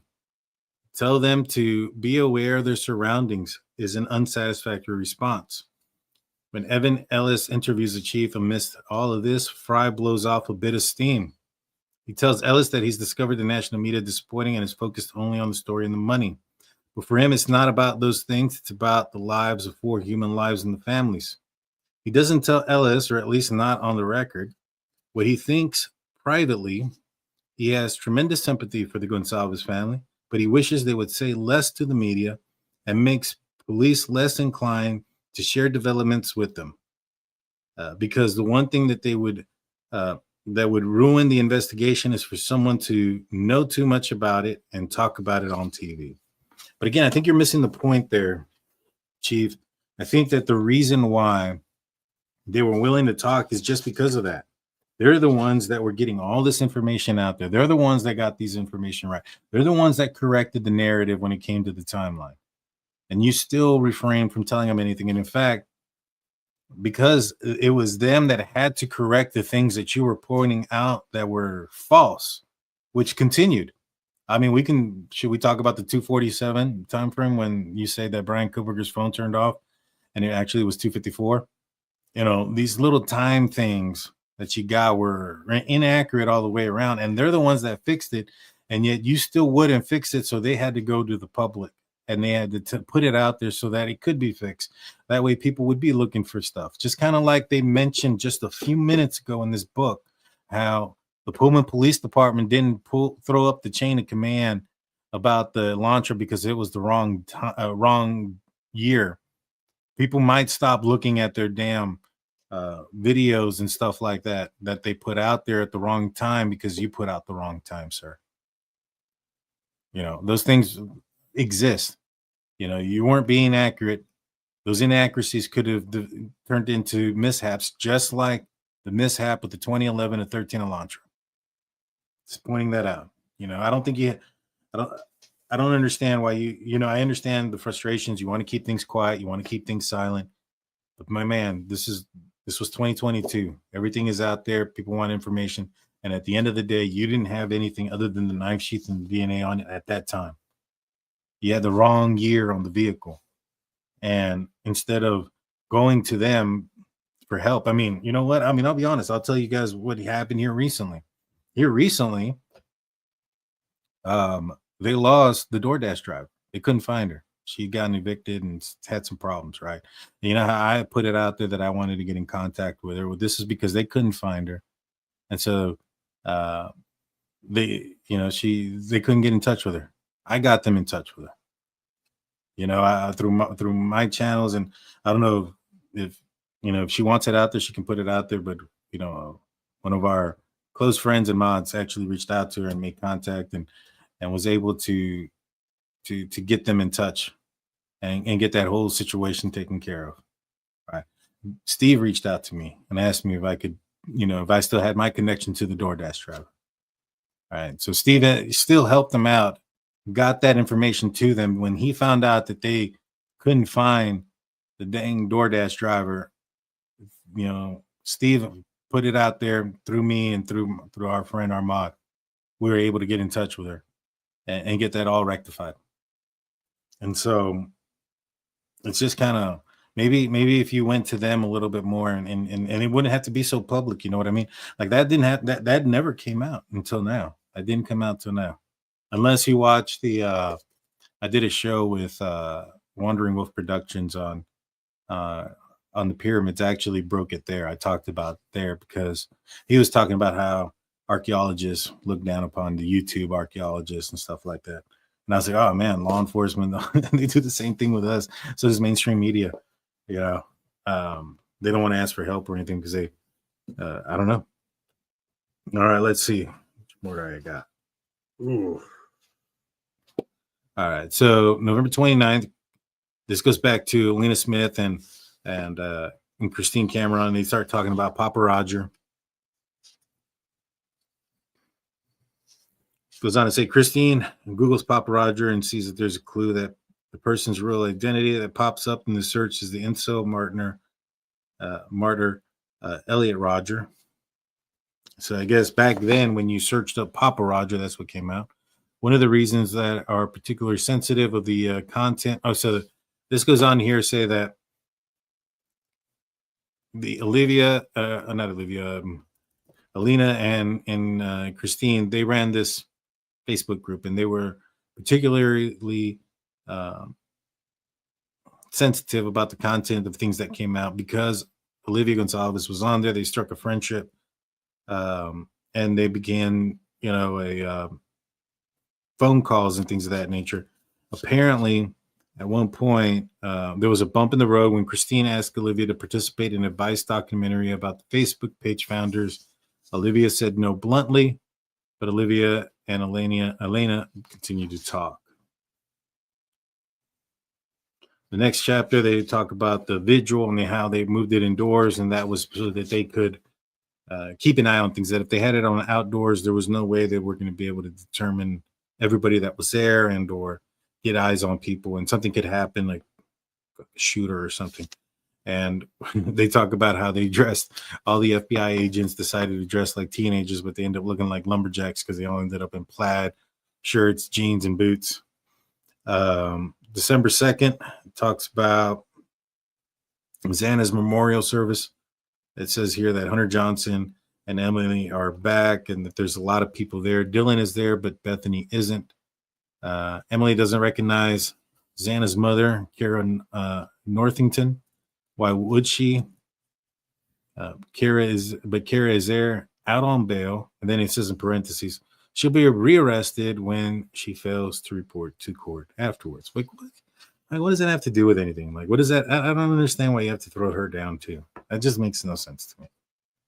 December 15th, for once in the morning meeting, the chief hopes to get that they might be getting somewhere with the DNA they found on the knife sheath. It's been a meandering process, or Othram Labs has checked the sample against DNA. And basically, they haven't found anybody, but they found 4 brothers. They make contact with one of the brothers, and this is a distant relative, and he says no, he doesn't want to give any DNA. I don't know how they ask him or how they bring it up to his attention, but that's asked and said. The FBI takes over on December 10th. Now, they go into the stops in Idaho, and they talk about how that FBI wasn't onto him, so they don't believe the FBI was onto him there. It says there, though, this was on the 15th, that on the 19th, the FBI would give him a tip to Brett Payne. The name would be Bryan Kohberger, and to be looking out for the 2015 Elantra. They did a canvas of the vehicles, or video canvas of the video cameras in Pullman, and they see Bryan Kohberger's vehicle at 2:44 a.m. They look at a traffic stop back in August, and they figure out that he doesn't have a front license plate. They're just kind of putting everything together. You know what I'm saying? Then they find out that on December 13th, that his license plate went through the Loma, Colorado area. And then on December 16th, CCTV footage puts the vehicle in Albrightsville, Pennsylvania. So it doesn't sound like the FBI were following him just quite yet, as what it may have been reported before. December 2022, when Steve Goncalves pulls to the house of attorney Shannon Gray, he feels so at home, it's weird. They told him the family needed a lawyer because they were worried Steve would go and say something he shouldn't. Steve explains that his frustrations with the cops started to build on the third day following the murders when, thanks to Olivia, the Goncalves family discovered who Kaylee had been in touch with on her phone and gotten a hold of the grub truck video and have been in touch with the rideshare driver, fraternity house designated driver. Steve says he asked the cops, do you know about the food truck? Do you know about the Uber driver? When the answer to both was negative, he says he exploded. These guys don't know what the F is going on. That's true. I mean, they were finding things at a much faster pace than law enforcement was. I don't understand why. You know, not everybody, like you delegate things, right? You delegate responsibilities. You know, yes, there was a lot of tips coming in. There was evidence to be processed. There was a bunch of other things, but somebody should have been on to this by then. Doing a victimology, going through their background, those type of things. They had also gotten a hold of a video of the crime scene from a neighbor that the cops didn't pick up from them. Jesus. They'd asked the owner of a local vape shop where Kaylee had talked about the stalker. He had given them CCTV footage and that they had, and that the cops, and the answer was no. And now it was too late. The recording had looped. I had heard about that. So when Bill Thompson appeared to be muddled about whether the house, a victim, or no one had been targeted, Steve snapped. On December 13th, Steve told Fox Digital he had hired Shannon Gray because he was frustrated with the police lack of communication that he had saw as missteps in the investigation. When Chief Fry first saw Shannon Gray on the news, he was bemused. Who is this guy, he wondered. Most people in Moscow had never heard of him. The more the police sees of Gray on TV and off, the less he trusts him. He doesn't help that back in January, Gray was suspended from the Oregon State Bar for misconduct. He was reinstated 30 days later. It's pretty crappy to say about a guy. I mean, what does Gray have to do with any of that? What has he done? I mean, what has he done? Like, I just don't understand it. The chief wants to help the Goncalves family. He wants to get justice for Kaylee. They are getting closer with the investigation, but the battle lines have been so clearly and aggressively defined by Gray that the police chief feels unable to share much, if anything, with them. It's a shame. It is a shame that you feel that way. You know, I think they were a huge asset to your investigation. It's a shame you feel that way. Then they talk about, you know, they go into the Christ Church, something like that. Really doesn't have anything to do with this.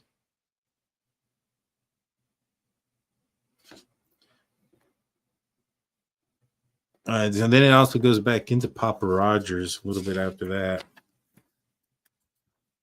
It says, sitting in his office at the police station, Chief Fry is interested in following this. This is about Papa Roger. The team has appointed an investigator to track all of social media discussions about the case, including the Facebook page. By now, police have a good idea of who their suspect is, and Papa Rogers is right. Papa Roger is right. The suspect is not in the victim's immediate circle, and yes, he has left the area.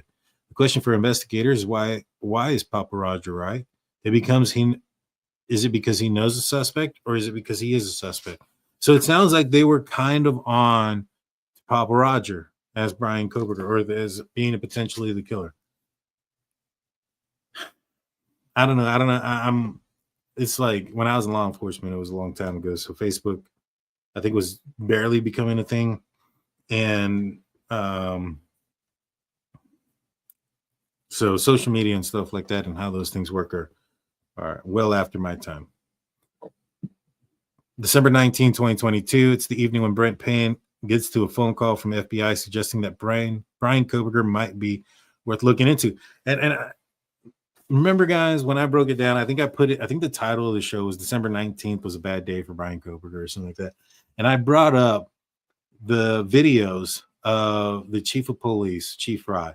And I showed you guys how his demeanor changed. On December 19th, he was like, oh, we're still looking for this. We're looking for that. And then on December 20th, he was like, I want to thank everybody. This is all these people that were part of this investigation, blah, blah, blah, blah, blah, blah, blah. And I was like, man, they know something. They know something. Demeanor changed. He went from this and went from that. And I pointed it out. December 19th was a bad day. And this was like 2 years ago when I put this out. Or it was around the time that they arrested Coberger. I was like, boom, this is when they got him. You can see the change in his demeanor. You can see the bags under his eyes on the ones on December 19th. And you could see just his refreshed, his color, his everything. Chief Fry looked like he was a brand new man. And I had pointed it out then. And I said, look, there's something there. And sure enough, it was. Because it was the evening of the 19th. And I told you guys, if I would have bet a lot of money that it would have been late afternoon, evening, December 19th. A lot of you need to pay up because a lot of you said I was wrong. I was right. I was right about the time. I pointed those things out. I hate to toot my own horn and say these things, but I'm right. On December 23rd, the investigators had enough information for Payne to apply for a warrant to pull for Coberger's phone records and check the cell towers. At 12:42 a.m., network pool near Pullman picks up the cell phone, and this is when it kind of goes into his phone. On 2:47, it turns off. 4:48, it turns on. Then he goes back and forth. Then he goes out to say, the simplest and most obvious way to do this check was DNA to see if it matches. So they then located Bryan Kohberger. Let's see. It talks about the selfie first, and then it says that the simplest way is to check his DNA. And because he's feeling optimistic, he writes, so you remember how I just said to you guys right now that on December 20th, he looked really different, right? On that same day, because he's feeling optimistic, he writes back to the emailer in Florida, the one that told him that he was going to be the next John Benet Ramsey case. He goes, I want to wish you a Merry Christmas and God bless you. The guy writes back, you better hope God blesses you, because if not, you're going to go down in history as one of the worst. We shall see. Thinks the chief. We shall see. So this is when he got that. I told you guys, when he got that information that you could see that. The next chapter talks about the interview with Olivia, with Chronicles of Olivia. We've seen the interview. We've talked about it. The next part is December 28th. This is when Chief Gary Jenkins is finishing up his day when he sees Fry calling in his cell phone. He asks him to meet at the police department. They start talking and saying basically that, hey, we've got the guy. We believe he's on your turf at WSU. And he says out the name Bryan Kohberger.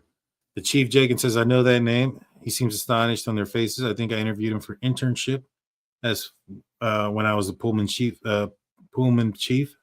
I probably have his resume and cover letter in my files. He goes straight back to his office, sends them over. Payne and the team receive them, and the contents make it straight onto Payne's draft affidavit. So this is 28th, I think, like day and a half before the arrest of Bryan Kohberger. So they're adding this to the warrant, or the affidavit. Remember when I told you guys the very beginning when the affidavit was released, I was like, man, this seems like a very living affidavit, like a live affidavit. It was one that they added on as they investigated things, or they copied and pasted a lot of things as they were going through things. It's a little bit of a hint of what I was talking about. They added this just shortly before, and it was, that he applied and he wrote an essay and what he wanted to help. let's see. And then it goes on to say that Jenkins talked to the guy in charge of the security cameras on Stadium Way on Main Street. And he goes, soon after the murders, they agreed it might be worth holding on to the footage of the night of the murders beyond the regular retention of 60 days. I don't think 60 days had passed when they got Bryan Kohberger's name. I don't think it had passed yet. I think it had only been like 6 weeks. 60 days is like 8 weeks. Been pretty close. I'm glad that they decided to extend it. WSU community is going to freak out when Coberger is arrested. And then it goes into a couple of things that he starts to go through his mind, the chief. He goes, there was a break-in near his apartment reported recently. Now, I know that the Na Young Ko apartment break-in wasn't reported. So which other break-in near Bryan Kohberger's apartment was reported recently? Then he goes, wasn't there some story about a student being followed to her car, which was also about Bryan Kohberger? What else? His train of thought is interrupted by his phone. It's Fry thanking him for Kohberger's resume and cover letter. No problem, he says. And he goes, oh, Gary, one more thing, says Fry, letting out a small chuckle. Aren't you glad that you didn't accept his application? More than you know, says Chief Jenkins. Albrightsville, December 27, 2022. Get in, get the garbage, get out, don't be seen. Don't be seen. The FBI surveillance team can tell Kohberger's skittish and that he knows what he's doing. It's pitch black and freezing, and yet astonishingly at 4 a.m., Bryan Kohberger walks out of his parents' home carrying garbage and wearing nitrate gloves. He's dumping his bag in his neighbor's trash can, then scurries inside. But a few hours later, he's back out again, gloved, and depositing more garbage in his neighbor's trash can. Back and forth, he carries bags several times in the hours to come, always wearing gloves. They know time is of the essence. It's time in the early mornings. They fish out the garbage out of the Coberger's bins and the neighbors. According to law enforcement, once trash is in place at the bin at the curb, it's public property. That's not true. So they got a little bit wrong, and I think this is why maybe perhaps they had a little bit of problems getting Bryan Kohberger's trash when he put it in the neighbors' bins, because when they got his, they had to basically they had to get it from the trash people outside of the complex, right? Because there was some sort of rules within the complex that for that, and so what they had to do is they had to talk to the sanitize guys and put Kohberger's family trash to the side so that they could gather it from them after they had left the complex and or the gated community. And so that's probably a big reason why they had trouble. Maybe they probably got the trash that Bryan Kohberger put in those bins, but there's probably something they couldn't use if they took it out of the bins without it going through the sanitizer guys. If that makes any sense. By December 28th, they got what they needed. Bryan's DNA was not in the trash, but his dad's was, and it matched. On December 29th at 7:10 p.m., Christina's hunched over her laptop watching Papa Roger cross a line. He writes to one woman, please elaborate, you attention whore. And to another, you are full of donkey excrement. Wow. I didn't know about those. She calls Christine. The guy is going crazy. She says Deb has had to delete 4 of his posts in the space in a few minutes. Christine tells Deb to go ahead and ban him. An hour later, she sees that he's created a new Facebook group page called Moscow Idaho Murders Anything Goes. It's a collage of Instagram photos, chiefly of Maddie's account, although there are a couple pictures of Kaylee. The next day, he goes dark. No posts, nothing. December 30th, the news bursts onto TV around the country. The police have made an arrest in Pennsylvania. When Christy compares the guy in handcuffs to the TV screen of the picture of Papa Roger, she sees an uncanny resemblance. It's Bryan Kohberger, Papa Roger. Goes back to December 29th, says they got to protect the team. Fry said it's all about creating diversion. He did this part of a divert covert. So the emergency response team readiness. Okay, yeah, that's I know where I'm at. This is basically that when they decided to break into Coberger's house, they were going to use flash grenades and things like that. And when they do, they use a flashbang as a distraction. They find Bryan Kohberger awake, dressed in shorts and a shirt. He's standing in the kitchen wearing medical type gloves, putting trash in his Ziploc bags. They surround him at gunpoint, zip tie his hands, and stuff him in the police car. Later that night, Fry's Florida emailer writes, "We'll see if you get the right guy." Sounds like a Kohberger. And that's it, guys. That's it for the 6 weeks. You had a Kohberger emailing Chief Fry at the very end. The next one's actually not very long. I think I'll be able to finish off the book tomorrow. Let's see. Let me answer some of y'all's questions. Got $2.99 from Jane C. Thank you so much. Natalie, man, my eyesight's my contacts are dry, guys, so I apologize. I appreciate the efforts in speaking to 300 people to get the material to write this book. However, the intensive journalism cannot occur until the gag order was lifted. Some of this creative writing at best. Yeah. S-Dubs with a new membership. Thank you. Appreciate you doing this for us, Daniel. Thank you. I appreciate you guys. I appreciate every one of you guys. GSU PM, $50. Thank you for your continued honest coverage, Dan. I appreciate all of you guys. Thank you so much. Yeah, we've gone through most of the book, guys. We're on page like 284 now, 285. This is definitely the most reading I've done in a short period of time. I'll be able to finish this book out tomorrow night, and we'll be able to go through it, basically all of it. The next part is On the Run. It talks about Bryan Kohberger, what he did during his time, between the time that he committed the murders and the time that he got arrested. You don't want to miss that one, guys, because I've already read through that one. I read through it today. I've only read everything once, so a lot of this is, I'm reading it. It's refreshing what the in-between parts. So bear with me if I forgot some things or got some things wrong. I don't think I did. I think I got everything that I wanted to talk about out there. It's a well-written book. I mean, my only thing is it just kind of seems like they kind of throw the Goncalves family under the bus a little bit. They throw Karen, Xana's mom, under the bus a little bit. And, I don't see the need for that for this type of book. Outside of that, I thought it was well written. But they capture the Chapin family very well. I just don't understand the whole Goncalves part. You know what I'm saying? But yeah, tomorrow I'll finish it off. We'll finish the book, and keep an eye out for those Freedom of Information Act stuff, those FOIAs. What's up, Sirius? Love all my turkey family. I know, tardy turkey. Oh, let's just see. I'm just now noticing, Dan, should we start saying that instead of Daniel? Oh, it don't matter. You guys can call me Dan, Daniel, either or. Jules B, $2.99. The reason I put Dan is just for those that are guests and stuff. Sometimes they forget my name. Yeah, it's an easy thing to remember. Thank you, Jules. Appreciate that. Now, let's see. The other thing that I think we're going to find out in this book is there's some interesting things that Bryan Kohberger said. Like, I'll give you guys a little quick hint.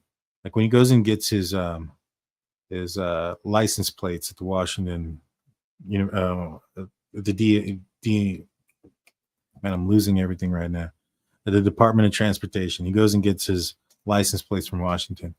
The lady at the counter goes, have you heard about the murders? He goes, horrific, isn't it? And it sounds like he's smiling when he does it, when he says it. It's real creepy. But I'll be back tomorrow night, guys. Hit the like button, subscribe, ring that notification bell. If you became a new member tonight, I'm going to put the link right now in the Discord so you can be part of the conversation. But I'll see you guys tomorrow night. Until then, we'll see you guys later. Peace out.